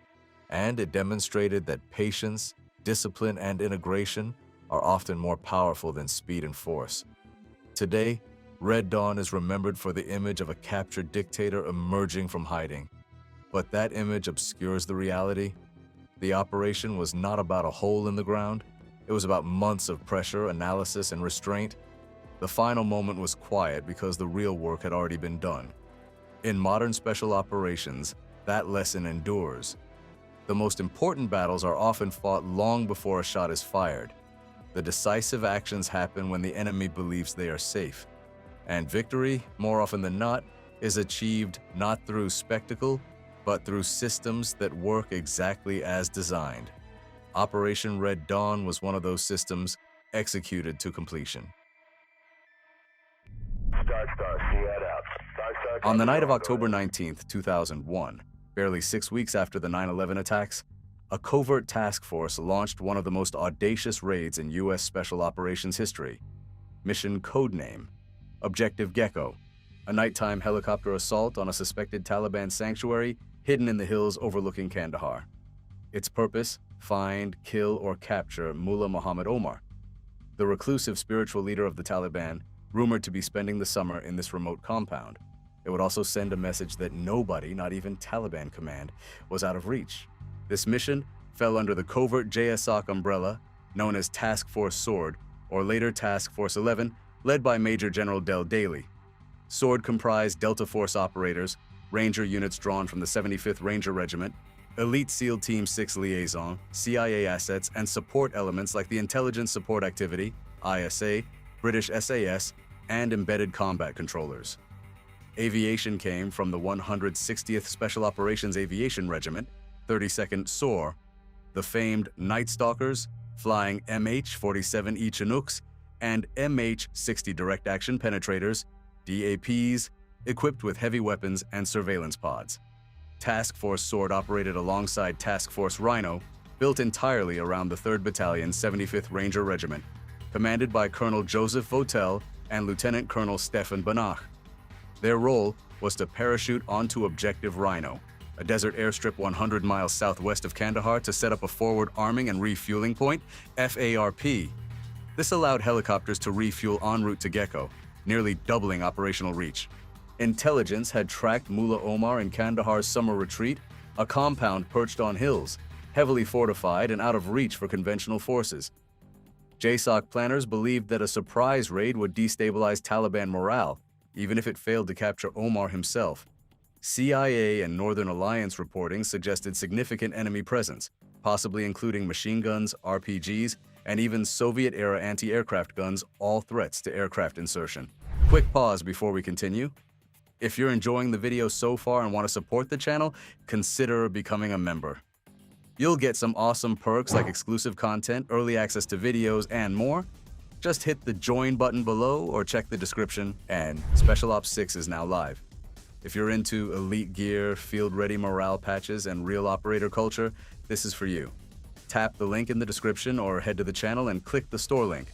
Join the team, grab your gear, and support the mission, and let's get back to it. The mission was inherently risky. Flights from the USS Kitty Hawk in the Arabian Sea across multiple boundaries required aerial refueling and radio silence. MH-47 crews would set records for the longest-range helicopter assault nearly 500 nautical miles each way, carrying a 91-man Delta Ranger assault force. The USS Kitty Hawk transformed into an aerial staging base. From its deck on the night of October 18th to 19th, 4 MH-47E Chinooks, escorted by MH-60 DAPs, took off toward Objective Rhino for refueling. Rangers parachuted onto Rhino's runway from MC-130 combat Talons hours earlier. Once Rhino was secured, helicopters refueled and set course for Gecko. Other support AC-130 gunships, AH-6 Littlebirds, MH-60 DAPs, and Navy P-3Cs provided listening posts and overwatch. At one point, Navy SEAL liaisons aboard the AC-130 nearly mistook their own troops for Taliban, highlighting the fog of night combat and complexity of air-ground coordination. The assault package included Deltaforce operators, A and B squadrons, tasked with direct compound assault and searching for Omar. 75th Ranger Regiment elements, holding ridgelines to block enemy reinforcements and secure the HLZ. Combat controllers, coordinating air cover and on-call fire. Night Stalkers piloting the assault helicopters. AC-130 gunships circling overhead ready to deliver close support. Flight legs were extremely long, requiring in-air refueling, stealth navigation, and precise timing to reach the compound before dawn. By around 4 a.m. local time, helicopters reached the ridgelines overlooking Gecko. In tactical silence, Delta operators descended into the compound, while Rangers set perimeter overwatch. Miraculously, there was zero Taliban resistance, no Omar, no guards, no weapons. The compound appeared empty. Inside, the forces conducted sensitive site exploitation, SSE, searching buildings, gathering documents, hard drives, and any intel that might still be useful. They found prayer mats and maps, but no high-value target. Still, gathering intel and destabilizing Taliban leadership remained a strategic goal, even if Omar escaped. As the Delta teams prepared to leave, Taliban forces emerged, far larger and more organized than expected. Small arms and RPGs erupted from hillside positions. In that moment, the raid transformed from surgical operation into a frantic withdrawal. Combat controllers on the ground made a critical call. Danger close, grid, Bravo Gecko AC-130, engage. Thunderous cannon and minigun fire from the gunships ripped Taliban attack positions apart. Simultaneously, MH-60 DAPs strafed advance routes, and Rangers held defensive lines to enable Delta to reach the emergency HLZ on the ridge. 4 MH-47s landed amid RPG fire. Operators and wounded Rangers were rushed aboard as enemy fire closed in. One Chinook's undercarriage struck a wall, losing a wheel assembly that the Taliban later displayed as propaganda.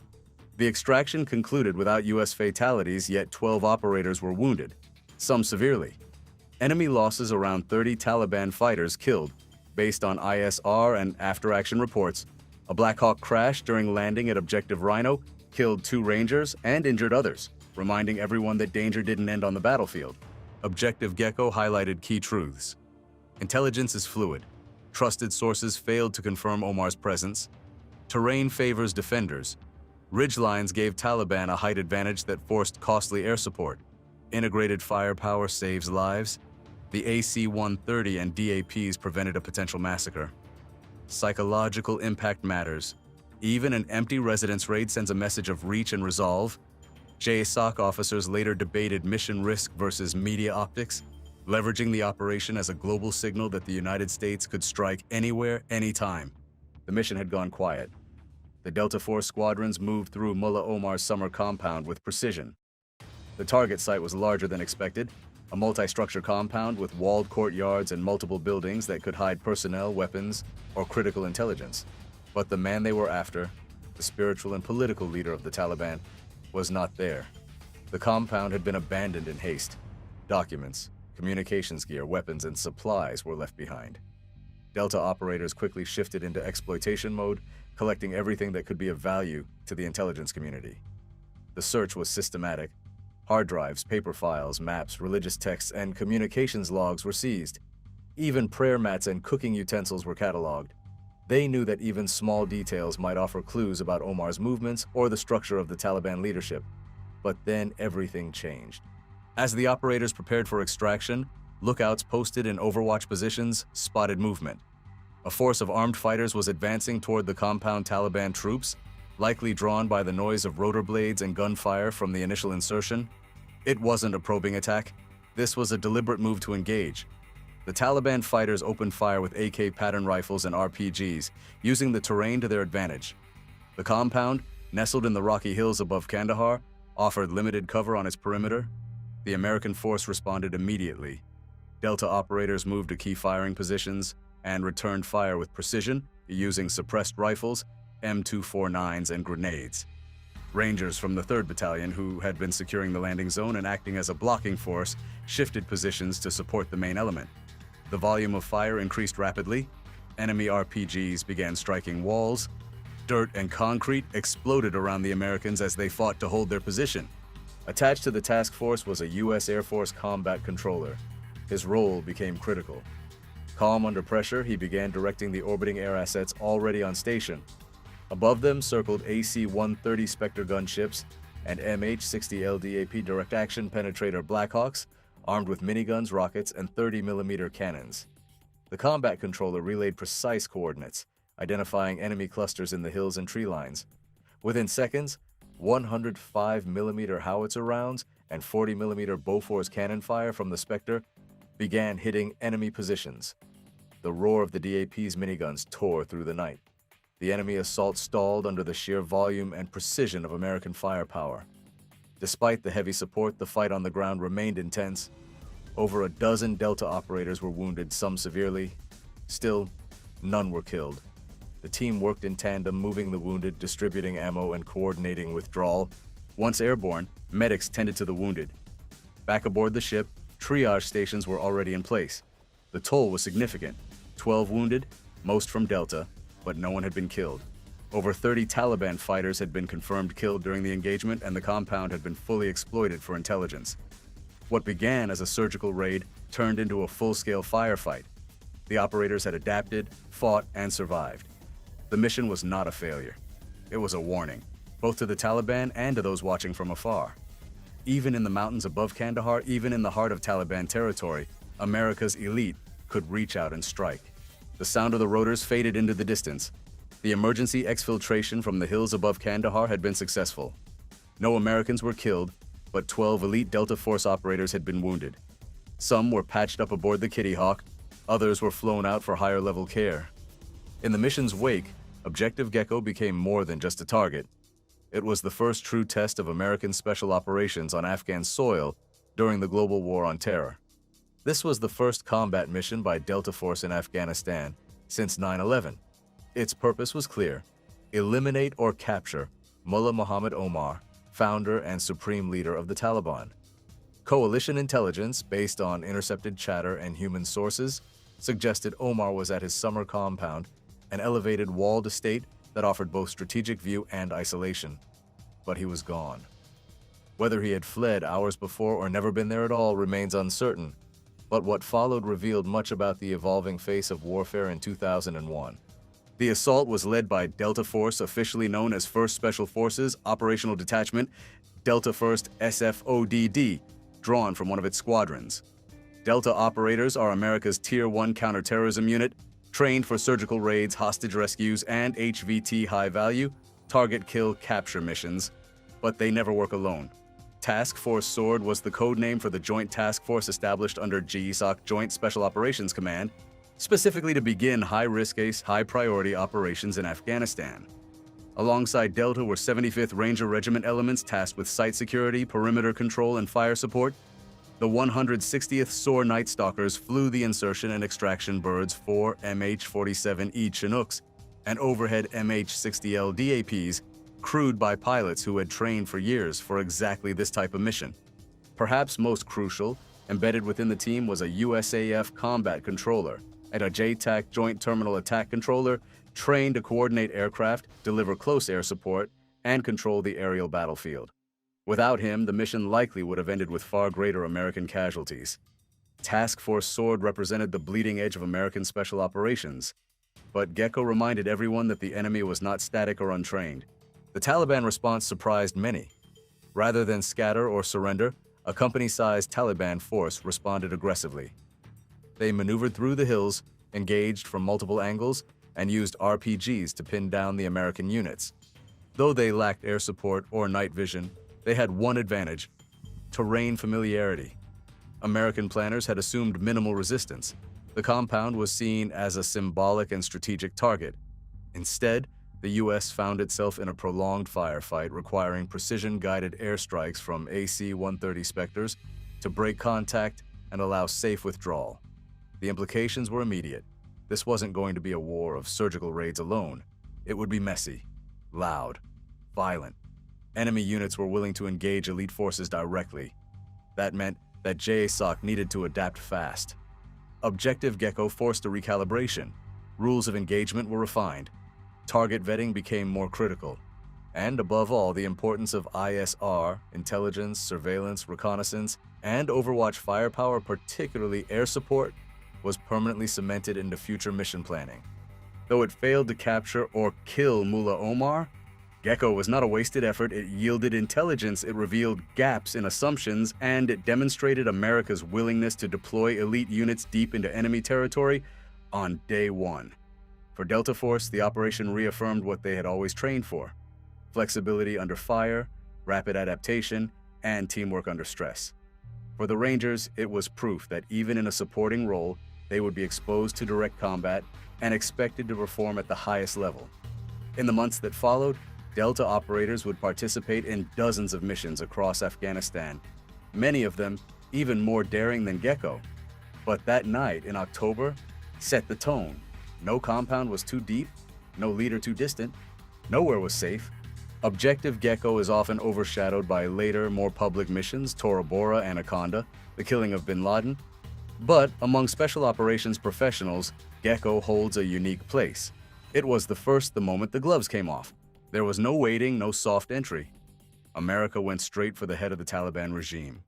The mission also showed how joint special operations worked under fire. From Delta breaching the compound to Rangers holding the perimeter, from Night Stalkers threading rotor blades through Black Mountains to a combat controller painting targets in chaos, this was special operations in full spectrum. It set the rhythm for the war to come. Fast insert, hit the target, adapt, exploit, exfil fast, all while under enemy fire and always backed by overwhelming precision firepower. Gecko was never about a clean kill. It was about setting a message.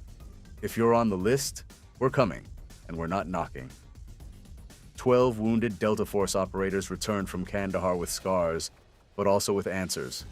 Gecko proved that America's special operations machine could function in the most remote hostile places on Earth, that it could react under pressure, and that it was just getting started.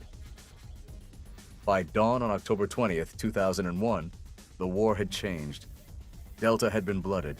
The chase for Mullah Omar had begun. On June 7th, 2006, at precisely 6:15 p.m. local time, 2 500-pound bombs dropped from the sky and obliterated a small house in Hib, Iraq.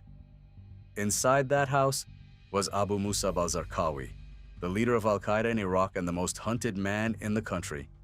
But his death wasn't the beginning. It was the end. The final act of a long pursuit that stretched across months, required thousands of man-hours, and brought together the sharpest blades in the special operations arsenal. Zarqawi wasn't a typical battlefield commander. He was a symbol, a ruthless ideologue with a taste for brutality that even al-Qaeda leadership in Pakistan viewed as extreme. His group, al-Qaeda in Iraq, was responsible for mass casualty bombings, hostage executions, and an orchestrated campaign to provoke sectarian civil war between Sunni and Shia Muslims. He wasn't hiding in caves. He was operating in Iraq's cities and villages, surrounded by a tight ring of loyalists. He moved constantly. He trusted few. He left no digital trace. That made him incredibly dangerous and incredibly hard to find. To find him, the U.S. built a hammer, Task Force 145. It was a hybrid of the military's most elite special operations units and national intelligence assets. It wasn't just firepower, it was a complete kill chain. At its core, Deltaforce handled direct action raids, clearing buildings and neutralizing targets. SEAL Team 6 rotated in for capture-kill missions. CIA Ground Branch worked the human intelligence side, recruiting sources and debriefing captives. NSA tracked cell phones and signal patterns. DIA and JSOC analysts built target packages and mapped networks. 160th SOAR, Night Stalkers, flew helicopters at low altitude under cover of darkness. British SAS added surveillance and urban reconnaissance capability. Every part had a role, and every night, TF-145 went hunting. Dozens of raids, hundreds of interrogations, thousands of files and fragments. Most didn't lead directly to Zarqawi, but they built the picture. By early 2006, analysts noticed a pattern. A low-usage phone number kept showing up near Zarqawi's inner circle. It never stayed on long, but each time it was activated, it appeared within range of past Zarqawi sightings. NSA teams began mapping that phone's signals. After weeks of careful triangulation, it consistently pinged near Baqaba, northeast of Baghdad. The focus narrowed to a village on the edge of farmland. Hib. Now came the next step: persistent surveillance. MQ-1 Predator drones circled silently over the area, watching a small walled compound. Men came and went. No women, no children. Vehicle traffic was minimal, controlled. Visitors stayed briefly. Everything about it said high-value target. Then came the human intelligence. 2 captured AQI members were interrogated by CIA officers embedded with JSOC. They both pointed to Hib. One described a safe house that matched the compound on the drone feed. The intelligence picture clicked into place. June 7th, 2006, just after 6 p.m. Surveillance showed a group entering the compound. One individual was tall, stocky, and moved like someone with authority. A known Zarqawi-linked phone number lit up inside the house. At Balad Air Base, the Joint Operations Center initiated final targeting procedures. JSOC's intelligence officers confirmed 3 sources: drone feed, SIGINT, and HUMANT. It was as good a match as they'd ever had. Lieutenant General Stanley McChrystal approved the strike. 2 F-16Cs were already in the air flying over central Iraq. Each was loaded with a GBU-12 Pavway-2, a 500-pound laser-guided bomb. Final coordinates were uploaded. The Predator lased the target. At 6:15 p.m., both bombs hit. One struck the center of the house, the second followed milliseconds later, collapsing the remaining structure. In under 5 seconds, the safe house was gone. Minutes later, 2 MH-60L Black Hawks lifted from a forward staging area. Inside were Deltaforce operators, medics, an intelligence team, and an Air Force combat controller. They landed in a field near the blast zone and moved in. The compound was smoking rubble, no gunfire, no resistance. Inside the debris, the team located several bodies. One man was still alive, badly wounded, semi-conscious. He was pulled out and stabilized temporarily, but he died moments later from internal trauma. His face, however, was mostly intact. On-site biometric scanners were deployed. Delta's intel officer took fingerprints. A mobile database was pinged via satellite. The match came back quickly. Zarqawi. Facial recognition confirmed it. DNA would follow later. But the body, the location, and the intelligence all aligned. The world's most wanted terrorist was dead. Back at Balad, the mood was focused, not celebratory. This was a mission accomplished, but not a war won. Photos were taken, reports compiled. The kill was confirmed to higher command and eventually the public. For Task Force 145, it was the culmination of a long, grinding campaign. For the wider war effort, it was a powerful message. No one is untouchable, but there was still more to come. Because Zarqawi's death was a turning point and a test. Zarqawi was dead. The most hunted man in Iraq, eliminated by precision air power and boots-on-ground confirmation. The raid was a textbook example of joint targeting success, from intelligence fusion to kinetic execution. But killing a man is not the same as killing a movement. Within hours of the strike, U.S. commanders acknowledged the success. News broke in Washington, the president addressed the nation. But for Task Force 145, there was no pause. There was no victory lap. The very same night, they were back in the field, because they knew what others would soon learn. The war wasn't over. It was evolving. Within hours of the airstrike in Hib, Task Force 145 launched follow-on operations to exploit momentum and disrupt AQI's command structure. The intelligence gathered from Zarqawi's safe house phones, maps, handwritten notes pointed to 2 new targets. The first was a known meeting site in the Diyala province. Deltaforce operators inserted under cover of darkness, cleared the structure, and killed 4 mid-level AQI commanders. No prisoners, no resistance. Clean execution. The second site was a logistics hub closer to Baghdad. SEAL Team 6, working in tandem with Iraqi Special Police, raided the location and recovered encrypted laptops, bomb-making materials, and documents outlining routes used by foreign fighters crossing from Syria. This was standard doctrine: strike the head, then dismantle the limbs. U.S. forces released high-resolution images of Zarqawi's face post-mortem but intact. This wasn't just for proof. It was psychological warfare. Zarqawi had cultivated a mythical status. His videos were dark and dramatic, his voice calm and threatening. He was the faceless architect of chaos until now. By showing the world his death, the coalition aimed to shatter that myth, to demoralize his followers and show Iraqis that the most feared man in the country was gone. But al-Qaeda had planned for this. Just 18 days after Zarqawi's death, al-Qaeda in Iraq announced a new leader, Abu Ayyub al-Masri, an Egyptian-born jihadist and longtime associate of al-Qaeda Central. Where Zarqawi was brutal and charismatic, al-Masri was quiet and methodical. He wasn't interested in flashy videos. His specialty was logistics, coordination, and building deep insurgent networks, the kind that survive when leadership is targeted. Under his watch, al-Qaeda in Iraq changed shape. Zarqawi thrived on high-visibility attacks, car bombs in markets, kidnappings of journalists, executions on tape. But after his death, the group shifted focus. They moved into IED networks, assassination squads, and covert infiltration of Iraqi army and police. They built systems instead of spectacles. They stopped broadcasting and started embedding. By 2007, their structure had become more decentralized but harder to kill. With foreign fighters still flowing in, AQI morphed into something more dangerous: the Islamic State of Iraq, a rebranded insurgency with long-term goals. Zarqawi was dead, but the system he created had adapted. JSOC didn't stand still.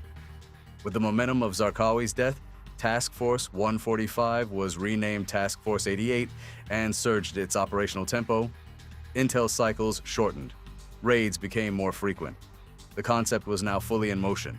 Find, fix, finish, exploit, analyze, repeat. Operators from Deltaforce, SEAL Team 6, and ISA had conducted missions every single night. They used intelligence gathered from one raid to launch the next, sometimes within hours. ISR aircraft like Predators and Reapers provided real-time video. Human intelligence teams built local networks, SIGINT teams intercepted low-level chatter, and special operations units hit targets before the enemy could relocate. This tempo would later become the gold standard for manhunting operations worldwide. Around the same time, the broader surge strategy was launched across Iraq, an increase of 20,000 U.S. troops to stabilize key areas like Baghdad and Anbar province. While conventional forces secured cities and trained Iraqi units, JSOC handled the shadow war. Their job? Remove leadership and pressure the insurgency from the top down. The coordination between conventional and special operations forces, which had been rocky in earlier years, now became seamless. Commanders shared targeting data. Intel flowed both ways, and it worked. By late 2007, violence in Iraq had dropped significantly. AQI was fractured, scattered, and on the defensive, but it wasn't over. Zarqawi's death proved something critical. You don't need to fight large-scale battles to destroy an enemy. If you can track their leaders, understand their networks, and strike precisely, you can cripple an entire organization with minimal footprint. This became the model for future operations, from Pakistan to Yemen to Syria. You start with surveillance, layer in signal intelligence, build a pattern of life, then wait and strike at the right moment. It requires patience, coordination, and surgical execution, and that's what JSOC delivered. Zarqawi's death removed a brutal figure from the battlefield. It showed what modern joint force warfare could do, but it also revealed the limits of kinetic success. Killing a man is easy. Killing an idea is harder. Zarqawi's ideology, sectarian hatred, hyper-violence, religious justification for mass killing would outlive him. The group he founded would later evolve into ISIS, the most brutal terrorist army the world had seen in decades. Some of the same routes, same safe houses, same towns, all used again years later by a new wave of extremists, many of them inspired by Zarqawi's legacy. The strike in Hib was more than just a successful mission. It was a case study in how intelligence, technology, and special operations can converge with perfect timing. It didn't end the war, but it changed how the war was fought. The death of Zarqawi was a tactical success, a strategic signal, and a moral statement that even the most feared enemies can be found. His house was reduced to rubble, his body buried in secrecy, his name recorded in history. But the fight and the methods continued. This was the death of Zarqawi, but the war went on in the shadows. Remember to like, subscribe, and comment so you don't miss out. He had no idea. Not that this was his final morning of freedom. Not that the van beside him held armed men trained for silence. Not that across the world a chain of decisions had been set in motion just to bring him to this exact curb. It took 90 seconds, no shots, no shouting, and when it was over, one of the FBI's most wanted was simply gone. But to understand why he was taken, you have to understand who he was. August 7th, 1998. Two nearly simultaneous explosions tore through U.S. embassies in Nairobi and Dar es Salaam. 213 dead, thousands wounded. It was one of al-Qaeda's first major attacks against America. Among the planners, a soft-spoken, highly intelligent Libyan man, Nazi Abdulhamid al-Ruqai, known to U.S. intelligence as Abu Anas al-Libi. He was a computer engineer, a surveillance expert, a ghost. He allegedly took the photos, drew the maps, marked the soft spots, then disappeared. For years, he vanished into the jihadist underworld, Sudan, Afghanistan, maybe even Iran. He became a rumor, a case file, but he wasn't forgotten. And then, Libya fell. With Gaddafi gone and chaos rising, old names began resurfacing, among them, Abu Anas al-Libi. He was home again, not in hiding, not in disguise. He lived in an upscale district in Tripoli, under his real name. A villa, a family, a daily walk to dawn prayer. The CIA watched, day after day, analyzing his routines, matching his face, verifying the pattern of life. He prayed at 6 a.m., he returned home by 6:30. He was consistent, predictable, and that made him vulnerable. He wasn't just a former terrorist, he was still active. Signals suggested he was rebuilding old networks in Libya, connections to weapons, fighters, encrypted channels, and that changed everything. The decision was made. He wouldn't be droned, he wouldn't be assassinated, he'd be captured, alive, but this would not be an ordinary arrest. This would require specialists. Deltaforce, the U.S. Army's most secretive direct action unit, officially known as 1st Special Forces Operational Detachment Delta. They don't do patrols, they do the missions no one else is allowed to touch. Their objective? Snatch a high-value target from the streets of a foreign capital without alerting local forces, without harming civilians, without leaving a trace. It would take weeks of planning, dozens of dry runs, and interagency trust that rarely comes easy. The CIA provided intelligence, tripwires, camera placements, neighborhood layout. The FBI was embedded too because this wasn't just military, this was legal. They needed to collect evidence, ID the suspect, and prepare him for trial. Meanwhile, 30 miles off Libya's coast, the USS San Antonio waited quietly. It would serve as the floating black site interrogation, medical holding, everything prepared. All that remained was execution. In the final days before the raid, the team rehearsed relentlessly. Street layout memorized, approach routes checked, escape routes covered, timing drilled to the second, and still they waited. Because timing is everything. Saturday, October 5th, 2013. The call to prayer rang out across Tripoli. Nazi al-Ruqai walked the same route he always did. Alone, unarmed, unaware. He entered the mosque, he prayed, he left. At 6:30 a.m., he turned onto his street, and as he slowed to park, the trap began to tighten. A van pulled forward, another vehicle angled in, a third covered the rear. Doors unlocked, gloved hands readied, and the moment of capture was seconds away. It took years to find him, months to plan, and now all that stood between this man and his freedom was a single, well-practiced move. If the world saw only 90 seconds of the Deltaforce raid in Tripoli, it missed the hundreds of hours that made it possible. Before they captured Abu Anas al-Libi, Delta's operators trained for every second of that mission, from the moment his Toyota pulled into view to the instant he was boxed, cuffed, and gone. Deltaforce doesn't just train for combat, they train for surgical extractions, for low-visibility takedowns, for moments when stealth must replace firepower, and when it comes to vehicle interdiction, the art of stopping a moving or stationary vehicle, seizing the occupant, and exfiltrating undetected, there's no one better. The technique is known as a box-in. The concept is simple. Execution is not one vehicle pulls in front, another behind, a third alongside, all at once, doors open, operators surge. The target has no time to run, fight, or react. But in reality, timing is everything. Seconds too early and the mark bolts. Too late and you risk exposure, escalation, or worse. To prepare for Tripoli, Delta operators ran dozens of these rehearsals.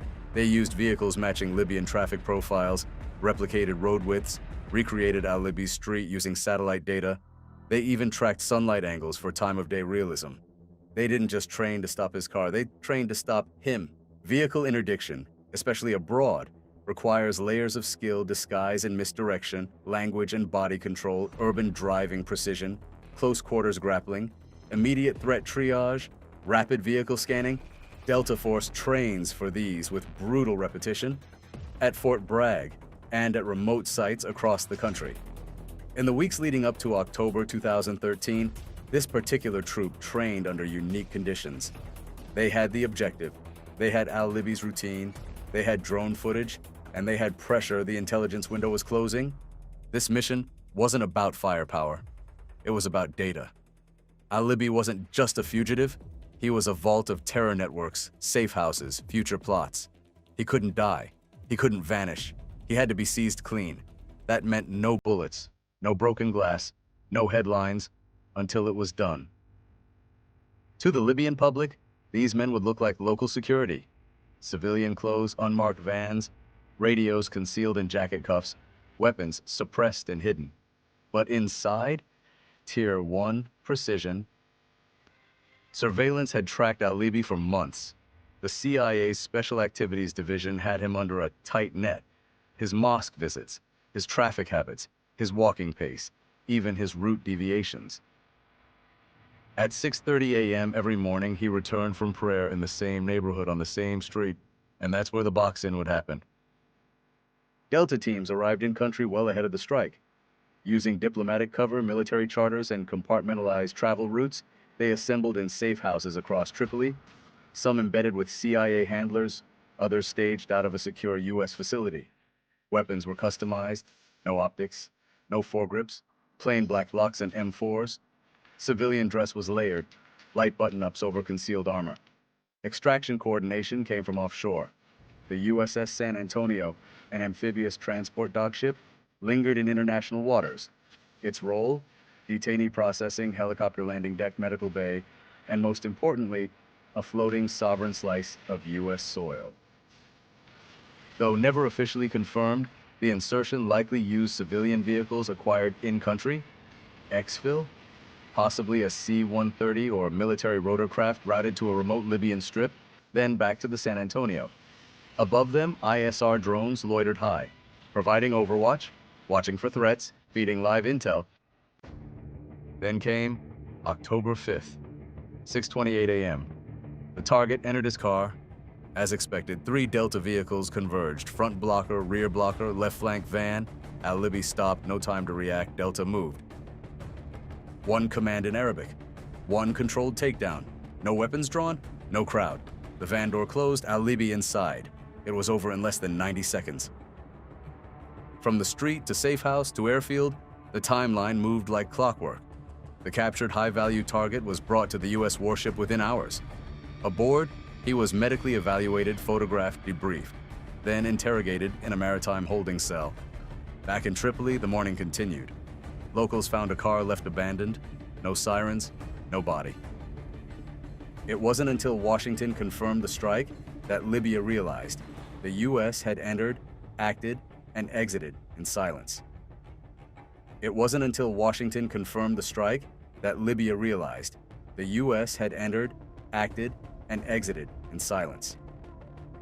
Delta trains not to improvise, they train so precisely reality bends to their rehearsal. When it came time to seize a man tied to the deaths of hundreds, they didn't knock down doors. They opened a van door, reached in, and vanished. When Deltaforce disappeared into the streets of Tripoli, the world woke up in shock. News agencies scrambled for details.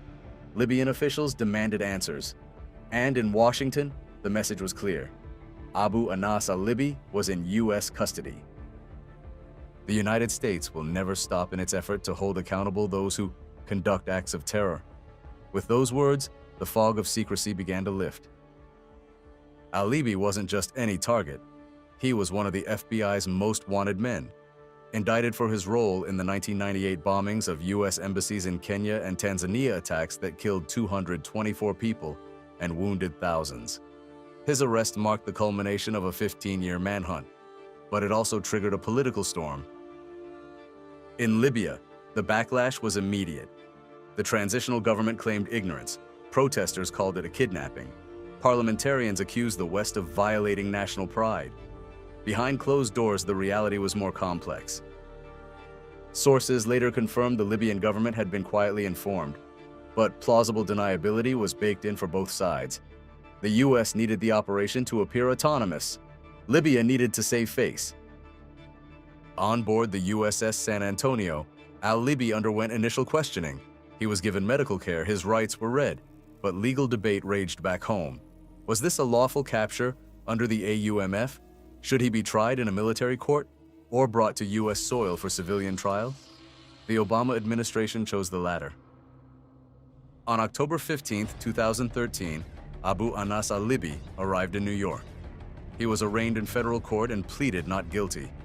His presence in a civilian court set precedent that terror suspects captured abroad, even by elite military units, could be tried under American criminal law. But fate had other plans. In 2015, before the trial concluded, al-Libi died from complications related to liver cancer. He never saw a verdict, never faced sentencing. Some criticized the operation's end result. Others viewed it as proof of American reach, but for the intelligence community, it sent another message. The U.S. could strike with surgical precision, even in a fragile ally's capital. The raid reshaped how future missions were greenlit. It reinforced the value of long-term human intelligence, interagency collaboration, and ISR integration. It also proved that Deltaforce wasn't limited to active war zones. Urban, daylight, politically sensitive, still possible. Globally, allies took note. NATO intelligence officials cited the raid as a model of low-visibility operations. Training requests surged. Even rival powers acknowledged the reach of American special operations.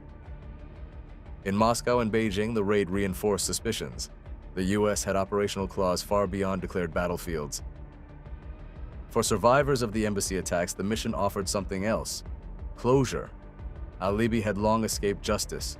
For many, his capture, even without a verdict, was an act of accountability, a signal that time and distance do not shield the guilty.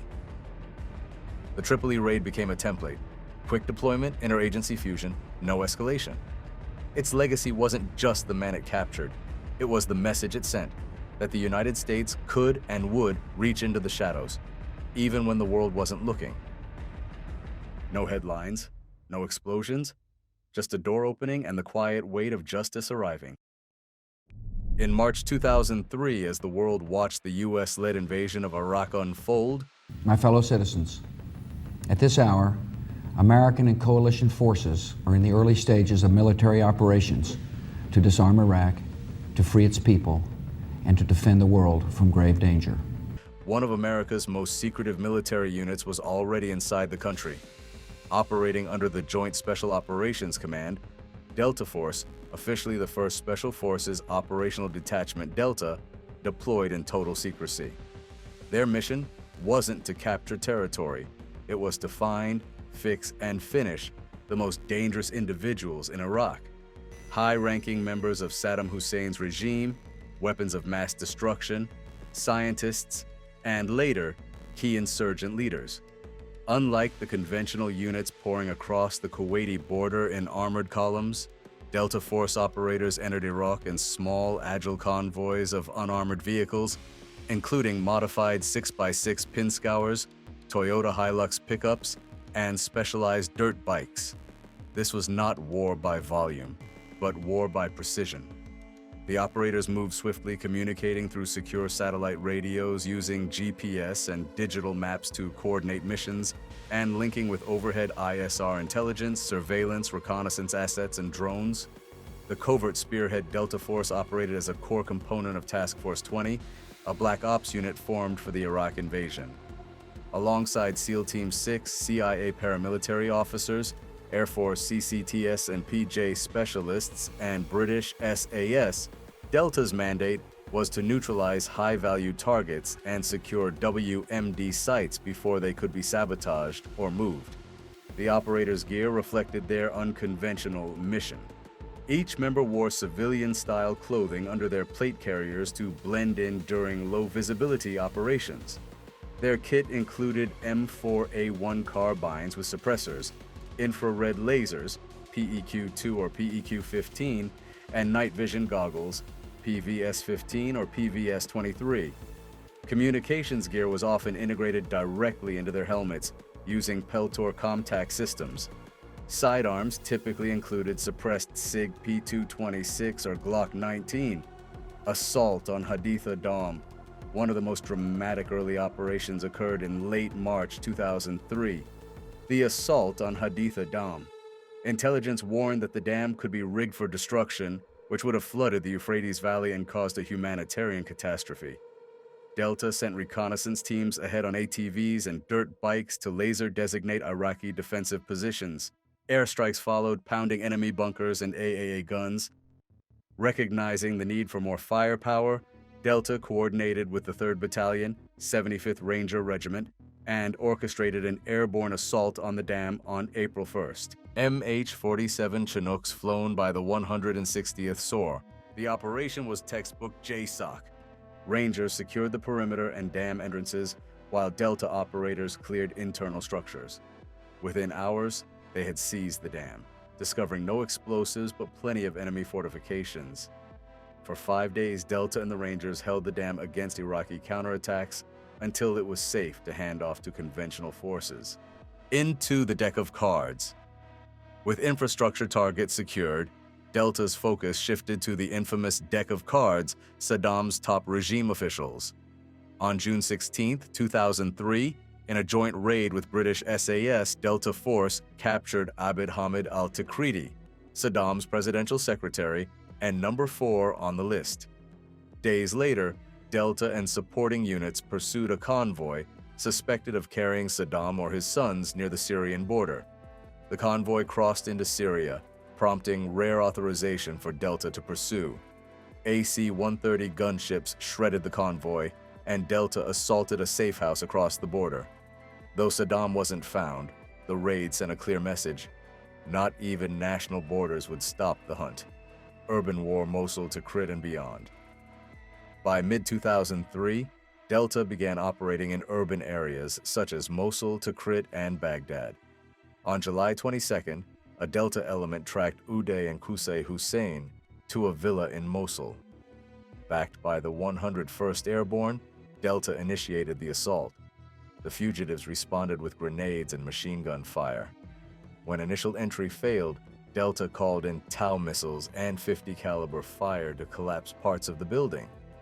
Once the defenders were weakened, Delta breached again, killing both brothers in close quarters. This operation showed the fluidity of Delta's tactics. Escalation from surgical CQB to heavy assault backed by air assets, all coordinated within minutes.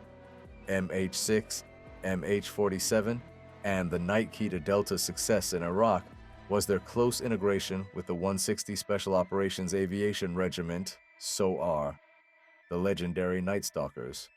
Using MH-6 Little Birds for tight urban insertions, MH-60 Black Hawks for medium infill, and MH-47 Chinooks for heavier loads and longer ranges, the 161st gave Delta unmatched speed and flexibility.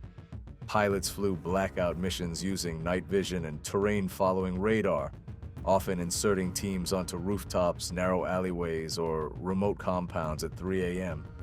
Delta's standard raid package during this period included fast rope insertions, rooftop breaches, simultaneous room entries, and the use of infrared buzz saws for target marking. On many raids, operators used suppressed carbines and even specialized non-lethal tools when attempting to capture HVTs alive. Conclusion: the war behind the war. By the end of 2003, Deltaforce had helped secure key strategic points, eliminated some of the regime's most dangerous figures, and redefined modern special operations warfare. Their methods, speed, stealth, technology, and adaptability became the blueprint for counterinsurgency and direct action operations in the years to follow. By early 2004, Iraq had descended into a grinding insurgency. The fall of Saddam Hussein had not brought peace, it had unleashed a wave of chaos. Foreign fighters, Ba'athist remnants, and religious extremists filled the power vacuum. Deltaforce, having spearheaded the initial invasion and strategic takedowns, now turned to the murky world of clandestine raids, urban manhunts, and counter-terror operations. Their new battleground was the night. This period saw Delta transitioning from elite strike force to an intelligence-driven precision machine, executing dozens of raids a month in what would become known as the industrial scale of manhunting. The capture of Saddam Hussein, the beginning of the Shadow War. The defining mission of late 2003 was Operation Red Dawn, the capture of Saddam Hussein near Tikrit. It was the culmination of months of raids, interrogations, and persistent intelligence gathering by Delta and their partners in Task Force 121. Intelligence suggested Saddam was being sheltered by loyalist networks in the Sunni Triangle. Raids on these networks slowly narrowed the search. Human intel from detainees and intercepted communications pointed to 2 farm compounds outside Ad-Dar. Delta operators, supported by the 4th Infantry Division, struck both locations at dawn on December 13, 2003. While the initial compound was empty, one Delta element noticed disturbed ground and a ventilation pipe nearby. Digging rapidly, they uncovered a concealed underground chamber, the infamous Spider Hole. Saddam emerged without resistance. He was unarmed but had a pistol and cash. The speed, coordination, and intelligence fusion behind the raid would become the template for years to come. But with Saddam captured, the war morphed into something darker. Al-Qaeda in Iraq was rising, from dictators to terrorists, shifting mission profiles. The post-Red Dawn environment saw a dramatic shift in mission types. Delta's operations focused less on regime targets and more on the insurgency. This insurgency wasn't uniform, it was fragmented, adaptive, and deeply embedded within the population. Delta responded by launching near-nightly raids against multiple threat groups. Al-Qaeda in Iraq, AQI, the most lethal faction responsible for mass casualty bombings and brutal executions. Missions targeting AQI focused on network degradation, killing or capturing couriers, financiers, IED makers, and safe house coordinators. Ba'athist remnants, former regime officers who supported or funded attacks. Delta targeted former intelligence officials, Republican Guard officers, and financiers operating from Tikrit, Fallujah, and Ramadi. Foreign fighter facilitators, cells that brought jihadists across the Syrian border. Raids on these networks were fast and surgical, aimed at breaking the smuggling chain and disrupting coordination. Militia leadership, particularly in Sadr City and southern Iraq, Delta targeted high-value individuals within Shiite militias, like the Mahdi Army, who were involved in EFP attacks and kidnappings. By early 2004, Iraq had descended into a grinding insurgency. The fall of Saddam Hussein had not brought peace, it had unleashed a wave of chaos. Foreign fighters, Ba'athist remnants, and religious extremists filled the power vacuum. Deltaforce, having spearheaded the initial invasion and strategic takedowns, now turned to the murky world of clandestine raids, urban manhunts, and counter-terror operations. Their new battleground was the night. This period saw Delta transitioning from elite strike force to an intelligence-driven precision machine, executing dozens of raids a month in what would become known as the industrial scale of manhunting. The capture of Saddam Hussein, the beginning of the Shadow War. The defining mission of late 2003 was Operation Red Dawn, the capture of Saddam Hussein near Tikrit. It was the culmination of months of raids, interrogations, and persistent intelligence gathering by Delta and their partners in Task Force 121. Intelligence suggested Saddam was being sheltered by loyalist networks in the Sunni Triangle. Raids on these networks slowly narrowed the search. Human intel from detainees and intercepted communications pointed to 2 farm compounds outside Ad-Dar. Delta operators, supported by the 4th Infantry Division, struck both locations at dawn on December 13, 2003. While the initial compound was empty, one Delta element noticed disturbed ground and a ventilation pipe nearby. Digging rapidly, they uncovered a concealed underground chamber, the infamous Spider Hole. Saddam emerged without resistance. He was unarmed but had a pistol and cash. The speed, coordination, and intelligence fusion behind the raid would become the template for years to come. But with Saddam captured, the war morphed into something darker. Al-Qaeda in Iraq was rising, from dictators to terrorists, shifting mission profiles. The post-Red Dawn environment saw a dramatic shift in mission types. Delta's operations focused less on regime targets and more on the insurgency. This insurgency wasn't uniform, it was fragmented, adaptive, and deeply embedded within the population. Delta responded by launching near-nightly raids against multiple threat groups. Al-Qaeda in Iraq, AQI, the most lethal faction responsible for mass casualty bombings and brutal executions. Missions targeting AQI focused on network degradation, killing or capturing couriers, financiers, IED makers, and safehouse coordinators. Ba'athist remnants, former regime officers who supported or funded attacks. Delta targeted former intelligence officials, Republican Guard officers, and financiers operating from Tikrit, Fallujah, and Ramadi. Foreign fighter facilitators, cells that brought jihadists across the Syrian border. Raids on these networks were fast and surgical, aimed at breaking the smuggling chain and disrupting coordination. Militia leadership, particularly in Sadr City and southern Iraq, Delta targeted high-value individuals within Shiite militias, like the Mahdi Army, who were involved in EFP attacks and kidnappings. Mission tempo and targeting cycle. The real innovation during this era was the speed and frequency of missions. Delta was now executing raids on a nightly basis, often multiple in a single evening. Each operation had a cascading effect. Detainees yielded intel, leading to fresh targets in the same night. The targeting cycle was relentless. Develop, signals intelligence SIGINT, human sources, and aerial surveillance generated leads. Fix, drones, aircraft, and human surveillance confirmed presence and patterns. Finish, Delta launched the assault often within hours. Exploit, on-site document and electronic seizure. Analyze and disseminate. Fusion cells broke down new information and prepared follow-on targets. In one documented 48-hour period in 2005, Delta executed 12 raids, capturing 9 HVTs and eliminating multiple mid-tier commanders, all while recovering actionable intelligence from seized devices. Precision in urban chaos, Baghdad, Fallujah, and Mosul. Urban environments required split-second decisions and surgical entry techniques. One of Delta's key mission profiles was the Cordon and Knock raid, a low-visibility entry that avoided full breach, sometimes using deception like posing as Iraqi police. In Baghdad, Delta targeted IED facilitators operating out of residential neighborhoods. These operations prioritized stealth. Operators often entered buildings with minimal noise, subduing targets before shots were fired. In Fallujah, Delta raids supported the 2004 Marine offensive by taking out command nodes and foreign fighter safehouses before the main assault.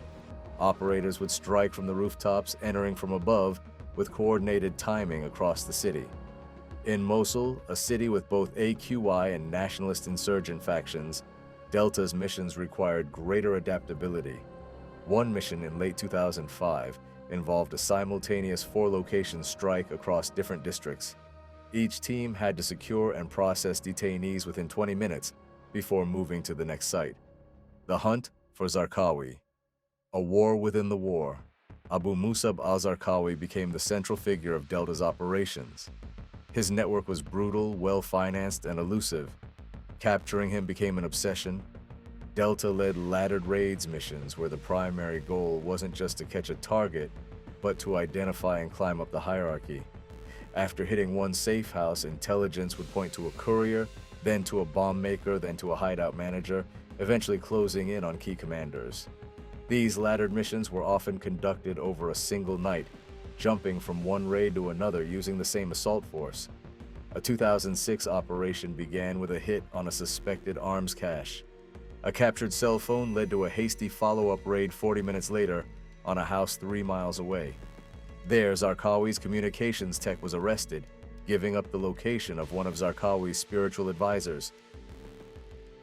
Mission tempo and targeting cycle. The real innovation during this era was the speed and frequency of missions. Delta was now executing raids on a nightly basis, often multiple in a single evening. Each operation had a cascading effect. Detainees yielded intel, leading to fresh targets in the same night. The targeting cycle was relentless. Develop, signals intelligence SIGINT, human sources, and aerial surveillance generated leads. Fix, drones, aircraft, and human surveillance confirmed presence and patterns. Finish. Delta launched the assault often within hours. Exploit, on-site document and electronic seizure. Analyze and disseminate. Fusion cells broke down new information and prepared follow-on targets. In one documented 48-hour period in 2005, Delta executed 12 raids, capturing 9 HVTs and eliminating multiple mid-tier commanders, all while recovering actionable intelligence from seized devices. Precision in urban chaos, Baghdad, Fallujah, and Mosul. Urban environments required split-second decisions and surgical entry techniques. One of Delta's key mission profiles was the Cordon and Knock raid, a low-visibility entry that avoided full breach, sometimes using deception like posing as Iraqi police. In Baghdad, Delta targeted IED facilitators operating out of residential neighborhoods. These operations prioritized stealth. Operators often entered buildings with minimal noise, subduing targets before shots were fired. In Fallujah, Delta raids supported the 2004 Marine offensive by taking out command nodes and foreign fighter safe houses before the main assault. Operators would strike from the rooftops, entering from above, with coordinated timing across the city. In Mosul, a city with both AQI and nationalist insurgent factions, Delta's missions required greater adaptability. One mission in late 2005 involved a simultaneous 4-location strike across different districts. Each team had to secure and process detainees within 20 minutes before moving to the next site. The hunt for Zarqawi. A war within the war. Abu Musab al-Zarqawi became the central figure of Delta's operations. His network was brutal, well-financed, and elusive. Capturing him became an obsession. Delta led laddered raids missions where the primary goal wasn't just to catch a target, but to identify and climb up the hierarchy. After hitting one safe house, intelligence would point to a courier, then to a bomb maker, then to a hideout manager, eventually closing in on key commanders. These laddered missions were often conducted over a single night, jumping from one raid to another using the same assault force. A 2006 operation began with a hit on a suspected arms cache. A captured cell phone led to a hasty follow-up raid 40 minutes later on a house 3 miles away. There, Zarqawi's communications tech was arrested, giving up the location of one of Zarqawi's spiritual advisors. By 2007, Iraq was on the verge of collapse. Sectarian violence raged between Sunni and Shia militias. Al-Qaeda in Iraq, AQI, though weakened by the loss of Zarqawi, remained lethal. U.S. forces were bogged down and the war seemed unwinnable. That year, the Bush administration launched the Surge, a massive troop influx paired with a shift in counterinsurgency tactics. But behind the scenes, another surge was already underway. Deltaforce and their partners in Joint Special Operations Command, SHIESOC, unleashed an unprecedented campaign of targeted nighttime raids that reshaped the war. These years became the apex of Delta's operational tempo in Iraq, as they executed missions with relentless speed, surgical accuracy, and deep intelligence integration. This was the era where they truly earned the phrase, "We own the night." Task Force 88, the engine of destruction. Deltaforce was the cornerstone of Task Force 88, a black unit composed of America's most elite forces, SEAL Team 6, CIA paramilitary units, British SAS/SBS, and support from Air Force Special Tactics and 160 SOAR. Their joint objective? Eliminate insurgent leadership and dismantle terrorist networks at industrial scale. Rather than operate like traditional special forces teams, Delta evolved into a strike machine driven by actionable intelligence and speed. Raids weren't just about killing bad guys. They were about capturing data, devices, and people that would fuel the next wave of missions, owning the night. How the cycle worked. Each night in Iraq, Delta Force elements would prepare for multiple consecutive hits. Target development, intelligence cells monitored enemy communications, tracked vehicles, analyzed drone footage, and sifted through data from previous raids. Targets could range from bomb makers and weapon smugglers to high-level AQI strategists. Simultaneous raids. On any given night, Delta might launch 3 to 5 raids within hours of each other. Each team moved independently, but was tied into the same command net, allowing for real-time intelligence sharing, kill or capture. If the target resisted, Delta operators responded with overwhelming force, but more often, they moved silently, breaching and clearing buildings before the enemy knew they were inside. SSE and exploitation. The real treasure was the intel: laptops, phones, documents, biometric matches. Every item recovered was sent immediately to fusion centers for processing. Rapid retasking. Sometimes intelligence pulled off one raid, pointed to another location or associate. Delta would spin up a follow-on mission that same night. The goal was to collapse networks, not just kill leaders.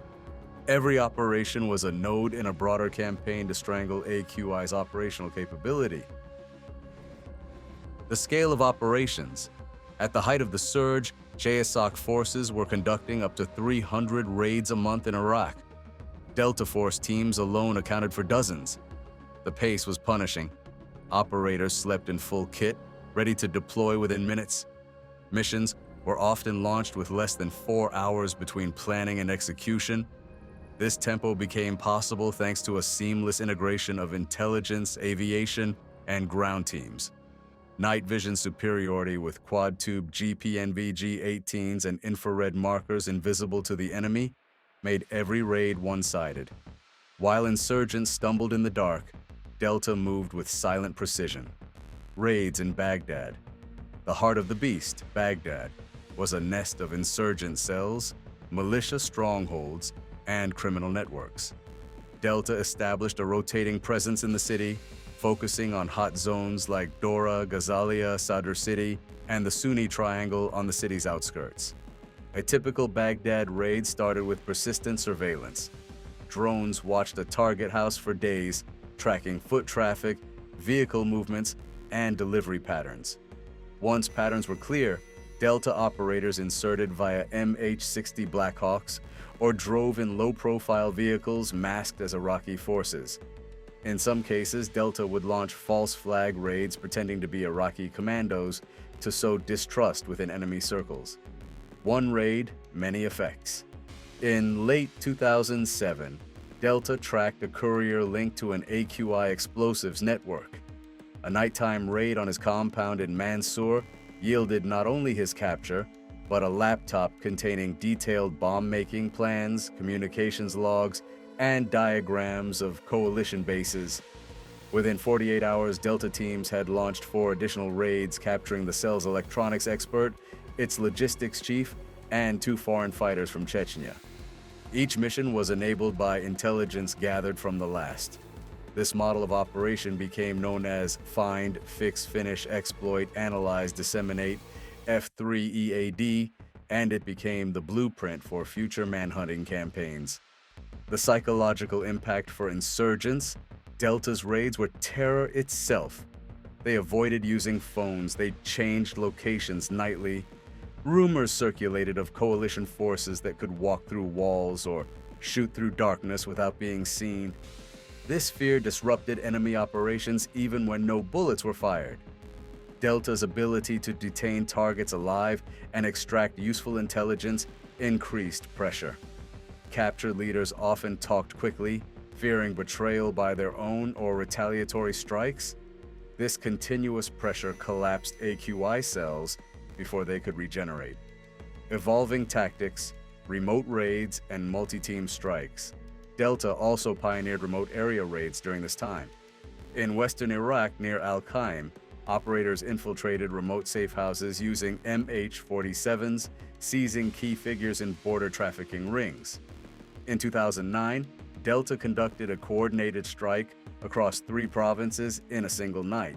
Using synchronized lifts by 160 SOAR, they hit AQI weapons caches in Diyala, captured a bomb financier near Tikrit, and raided a safe house in Fallujah, harboring foreign fighters.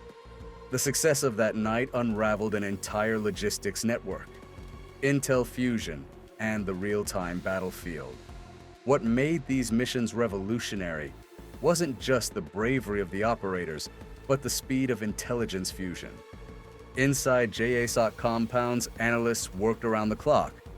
Arabic linguists, SIGINT specialists, CIA trackers, and tech teams processed captured data in real time. A phone pulled off a detainee might be cloned, pinged, and tracked within minutes. That tracking data could trigger a mission before sunrise. Conclusion: shadow victories. By 2010, much of AQI's original leadership had been killed or captured.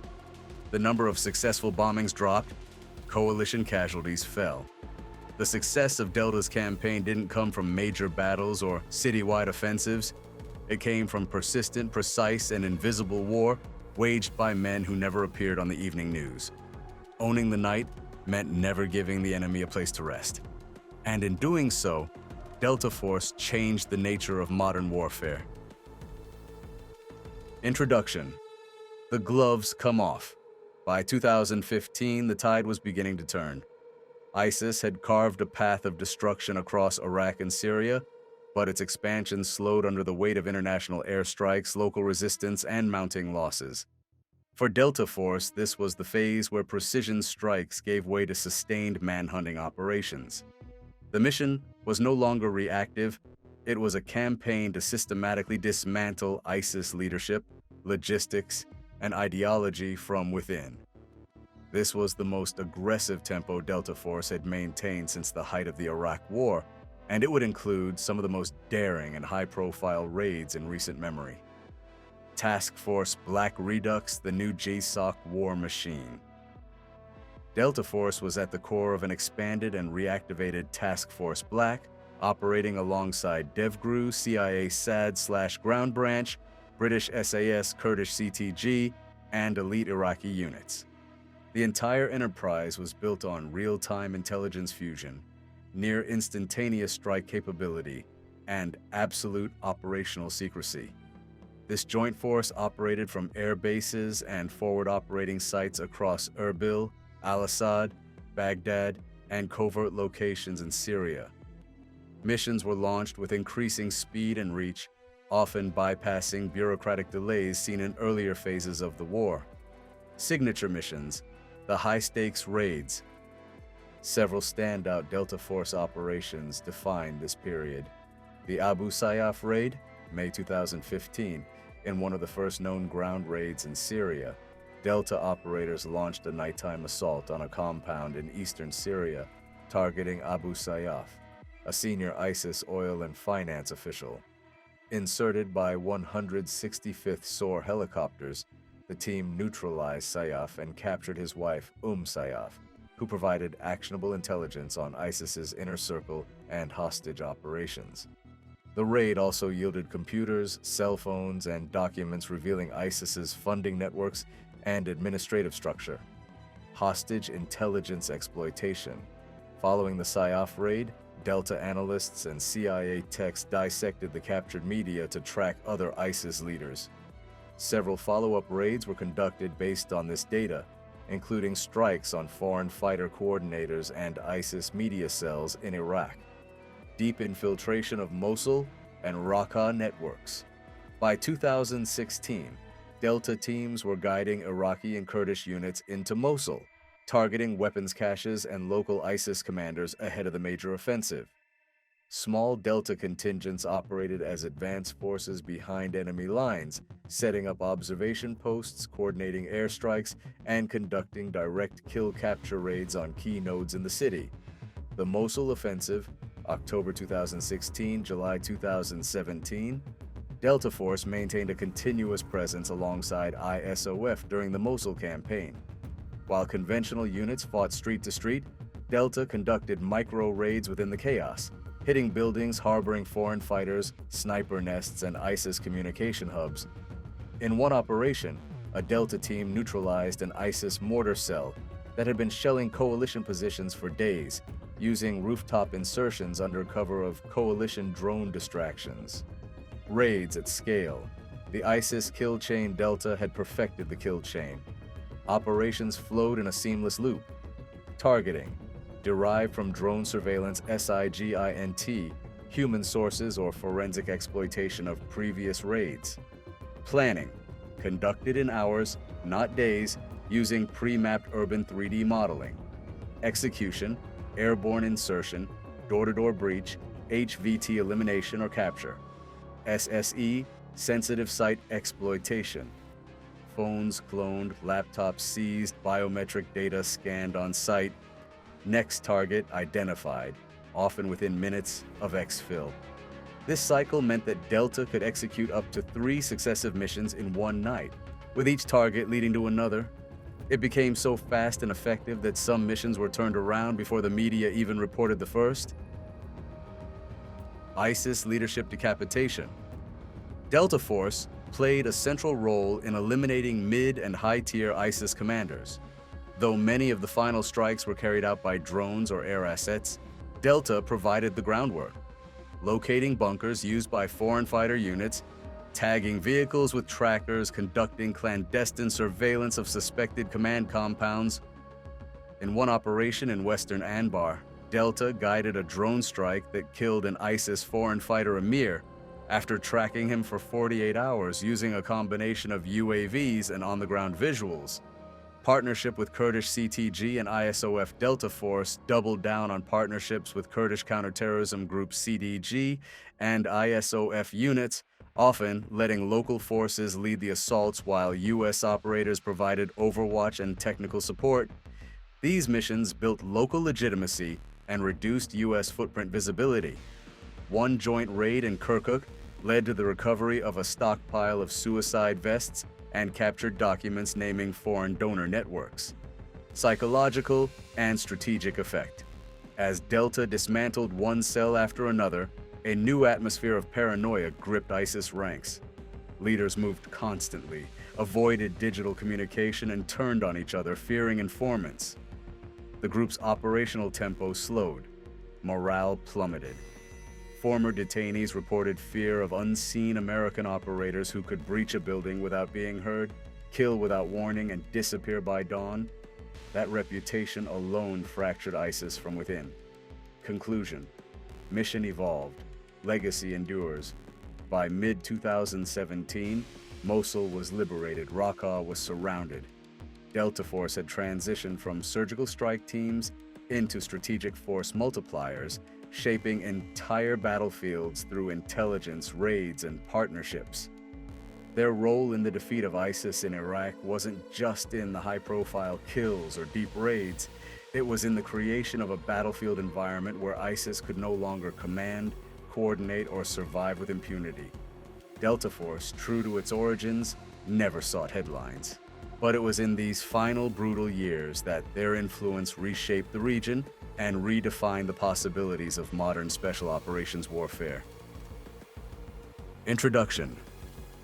After the fall of the Caliphate, the formal territorial defeat of ISIS in Iraq was declared in December 2017. Mosul lay in ruins, Raqqa had fallen, and thousands of jihadists were dead or captured. Yet within the shadowy corridors of Joint Special Operations Command, OPEROC, no one believed the war was truly over. Deltaforce remained on the ground, embedded in a quiet but critical phase of the conflict, the Remnant War. This was no longer about cities and flags. It was about tracking elusive ISIS sleeper cells, countering Iranian proxy threats, and protecting the fragile structure that had replaced chaos. Delta's work would shift from high-profile direct action to persistent intelligence-driven raids, preemptive strikes, and regional deterrence. 2018, the Cell Hunter years. In the first full year following the fall of Mosul, Deltaforce focused on targeted raids against ISIS remnants scattered across the deserts of Anbar, the mountains near Makmur, and the rural villages of Nineveh and Diyala. These were not mass operations, they were needle-in-a-haystack hunts. Mission types: nighttime targeting raids, kill-capture operations, asset recovery missions. Operators worked with Iraqi CTS and Kurdish CTG, sometimes staging long-range helicopter insertions via MH-47s to reach remote targets. One major 2018 mission in the Hamrin Mountains took out a low-power ISIS radio station broadcasting propaganda into Kirkuk, resulting in follow-up raids across the province. February 2018, the Wagner Group firefight. Though primarily focused on Iraq, Deltaforce was drawn into regional engagements. In February 2018, they played a supporting role in a now infamous firefight near the Conoco gas field in eastern Syria, where U.S. Special Forces repelled an attack by Russian Wagner Group mercenaries. Delta operators, initially in an Overwatch and QRF role, provided targeting intelligence and backup. The clash resulted in dozens of Wagner casualties and served as a warning against hybrid warfare escalation. 2019. Expanding ISR and target cycles. Delta integrated even deeper into Iraq's intelligence architecture.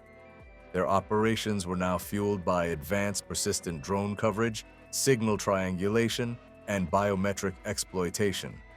This allowed them to launch fast-reacting raids within hours of identifying high-value targets.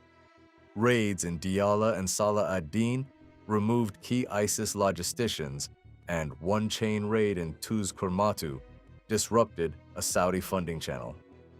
With fewer fighters to track, Delta could focus on surgically decapitating what remained of ISIS's financial and operational nodes. 2020, the Soleimani strike and militia shift. On January 3, 2020, Iranian General Qasem Soleimani was killed in a drone strike at Baghdad airport. Though the operation was conducted by CIA and drone assets, Deltaforce teams were placed on high alert. In the aftermath, Delta reinforced U.S. positions and launched preemptive raids against Kataib Hezbollah and other Iranian-backed militias suspected of preparing retaliatory attacks. One joint mission with ISOF near Najaf yielded encrypted Quds Force communications gear. 2021, sustained pressure, low visibility ops with ISIS diminished to a decentralized insurgency. Delta turned to small unit, high-precision operations. Double raid chaining became a staple tactic, striking one site for intel, then launching a second raid the same night based on what was recovered. These operations yielded key intel caches, particularly in western Nineveh, where Delta disrupted a network funneling fighters between Iraq and Syria. 2022, training and transitioning leadership. Delta's mission began transitioning toward mentorship and strategic overwatch. Iraqi CTS and Kurdish CTG increasingly led raids, with Delta providing planning support, intelligence sync, and overwatch. Night raids conducted entirely by Iraqi units, modeled on Delta's tactics, began to show sustained success. Delta also supported cyber and SIGINT efforts to disrupt ISIS online recruitment and funding networks. 2023, deterrence, stability, and surveillance. By 2023, Deltaforce operated like a coiled spring, ready to strike, but mostly focused on overwatch and counter-infiltration.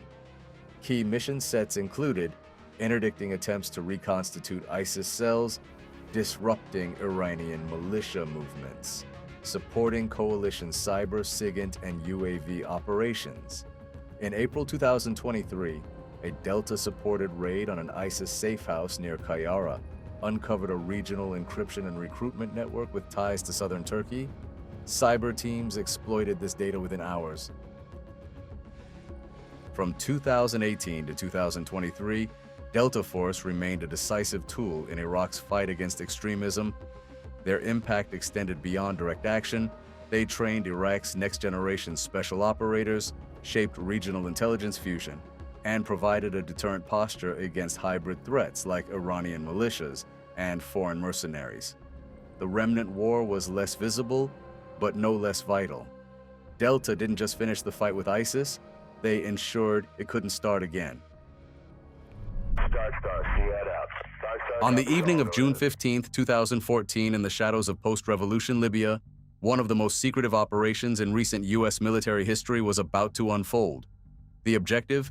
Capture Ahmed Abu Khatallah, the Libyan militia commander accused of orchestrating the deadly attack on the U.S. diplomatic compound in Benghazi 2 years earlier.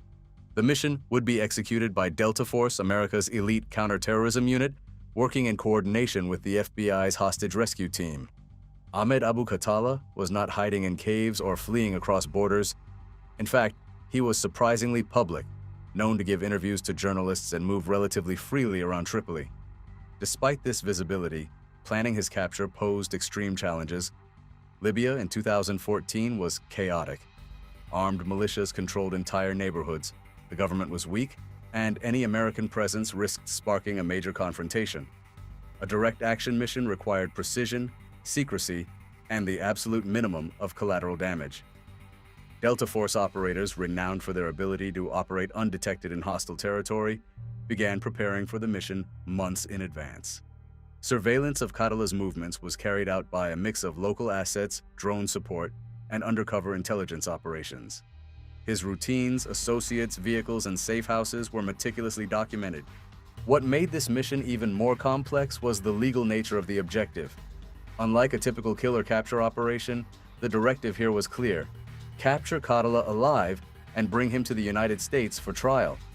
That meant Deltaforce had to not only neutralize threats, but also safely extract a high-value target across a hostile city and into international waters without alerting other armed factions or triggering a firefight. As the intelligence solidified, the plan was set in motion. A team of Deltaforce operators operating under Joint Special Operations Command GSOC was covertly deployed to the Mediterranean. Their staging area was aboard a U.S. Navy warship positioned just off the Libyan coast. A small insertion team would enter Tripoli under the cover of night, rendezvous with surveillance teams, and seize Khattallah at a vulnerable moment. The timing of the raid was critical. Khattallah was known to travel without heavy security, but unpredictably. The opportunity came when he planned to visit a coastal compound he used as a meeting place. On the night of the operation, Deltaforce operators moved silently through the streets in unmarked civilian vehicles, wearing local clothing and speaking only when necessary. They blended in, but they were heavily armed, each carrying suppressed weapons, flashbangs, zip ties, and non-lethal tools necessary for a clean capture. Outside the compound, the team waited until Khattallah emerged. When he did, the strike was swift and overwhelming. Within seconds, he was subdued, disarmed, and restrained. A few local guards were present, but offered no serious resistance. The entire takedown was over in moments. No shots were fired. The next phase was the most dangerous exfiltration. The team had to move Khattallah across Tripoli and out of the country before word of the raid spread. Deltaforce maintained radio silence, using pre-planned emergency contingencies to evade checkpoints and patrols. The convoy reached the coast where a small boat waited to take them to the U.S. naval vessel. Khattallah was brought aboard and placed in custody under FBI supervision. From there, he would be transported to the United States, where he would stand trial on multiple terrorism-related charges. The operation, months in the making, had succeeded without a single American casualty. Behind the scenes, it was a textbook example of interagency coordination.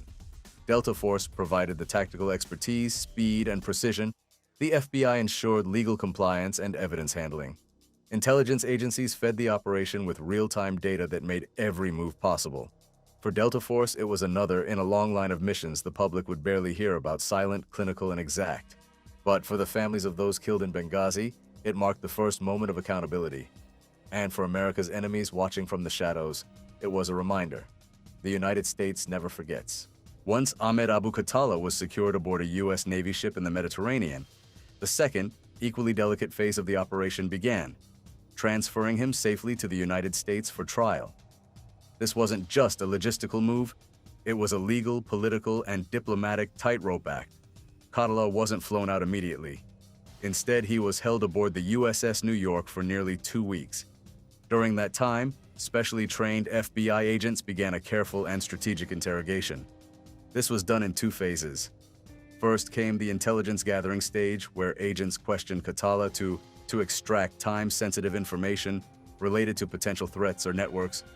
Once that phase was complete, a separate, clean team of FBI agents, who had no knowledge of the earlier interrogations, questioned him again to collect admissible evidence that could stand up in a U.S. courtroom.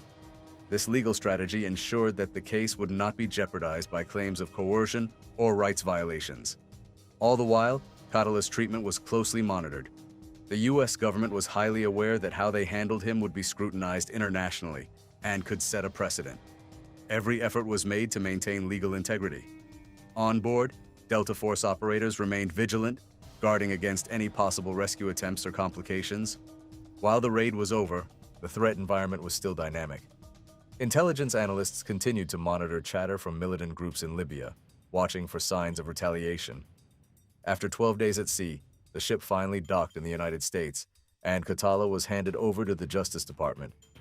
The FBI transported him to Washington, D.C., where he was arraigned in federal court.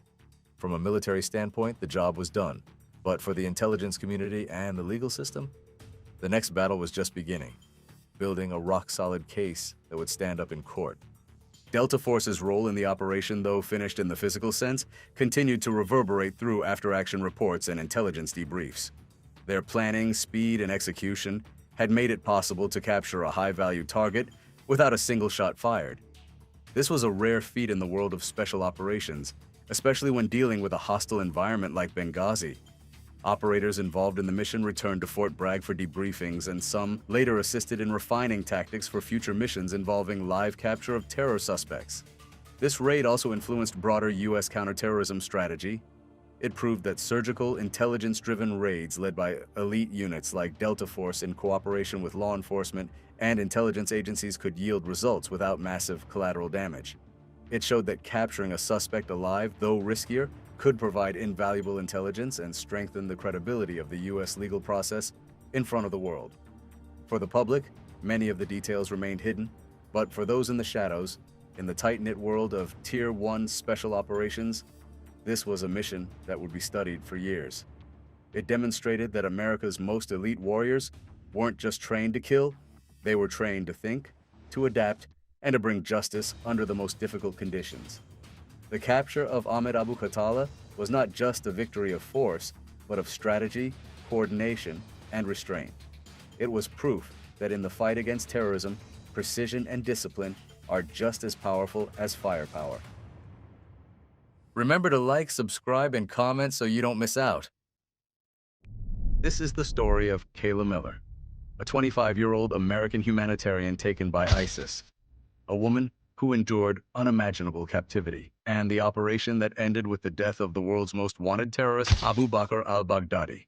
We will take you through every detail, from Kayla's decision to enter Syria, her time in captivity, the U.S. intelligence efforts, the assault planning, the execution of the raid, and the global aftermath. Through satellite surveillance, military briefings, survivor accounts, and operator insight, we reveal what truly happened that night. Kayla Jean Mueller grew up in Prescott, Arizona. She was known for her compassion, her activism, and her work with refugees and disadvantaged communities. She volunteered in India, Israel, and Palestine. Her friends described her as fiercely empathetic, driven by a calling to help the vulnerable. In 2012, she traveled to Turkey and began working with Syrian refugees fleeing the civil war. She helped in camps, coordinated supplies, and eventually worked with humanitarian agencies offering medical support. But in August 2013, she made a decision that would change everything. Kayla, known for following her convictions even when it meant risk, felt her work couldn't be complete without going inside Syria. She wanted to understand the suffering firsthand. Friends warned her, so did aid agencies, but Kayla believed it was her moral responsibility.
For months.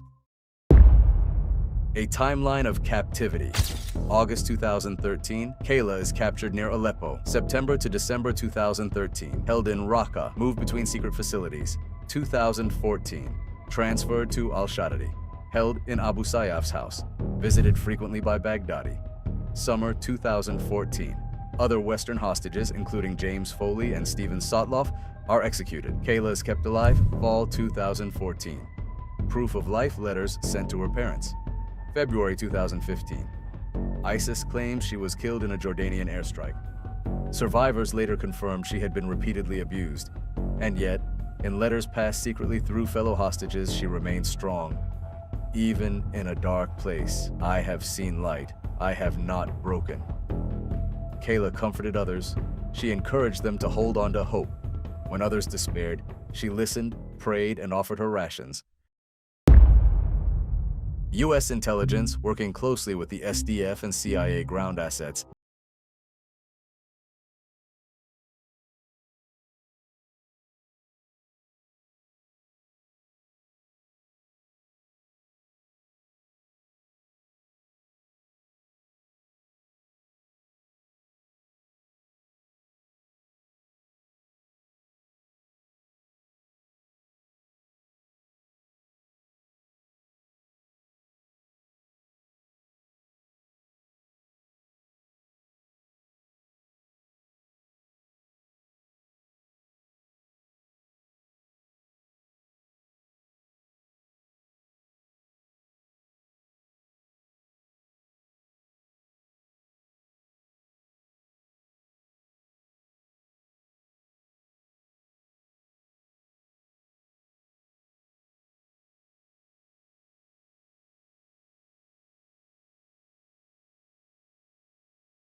contingency plans were drawn for every possibility.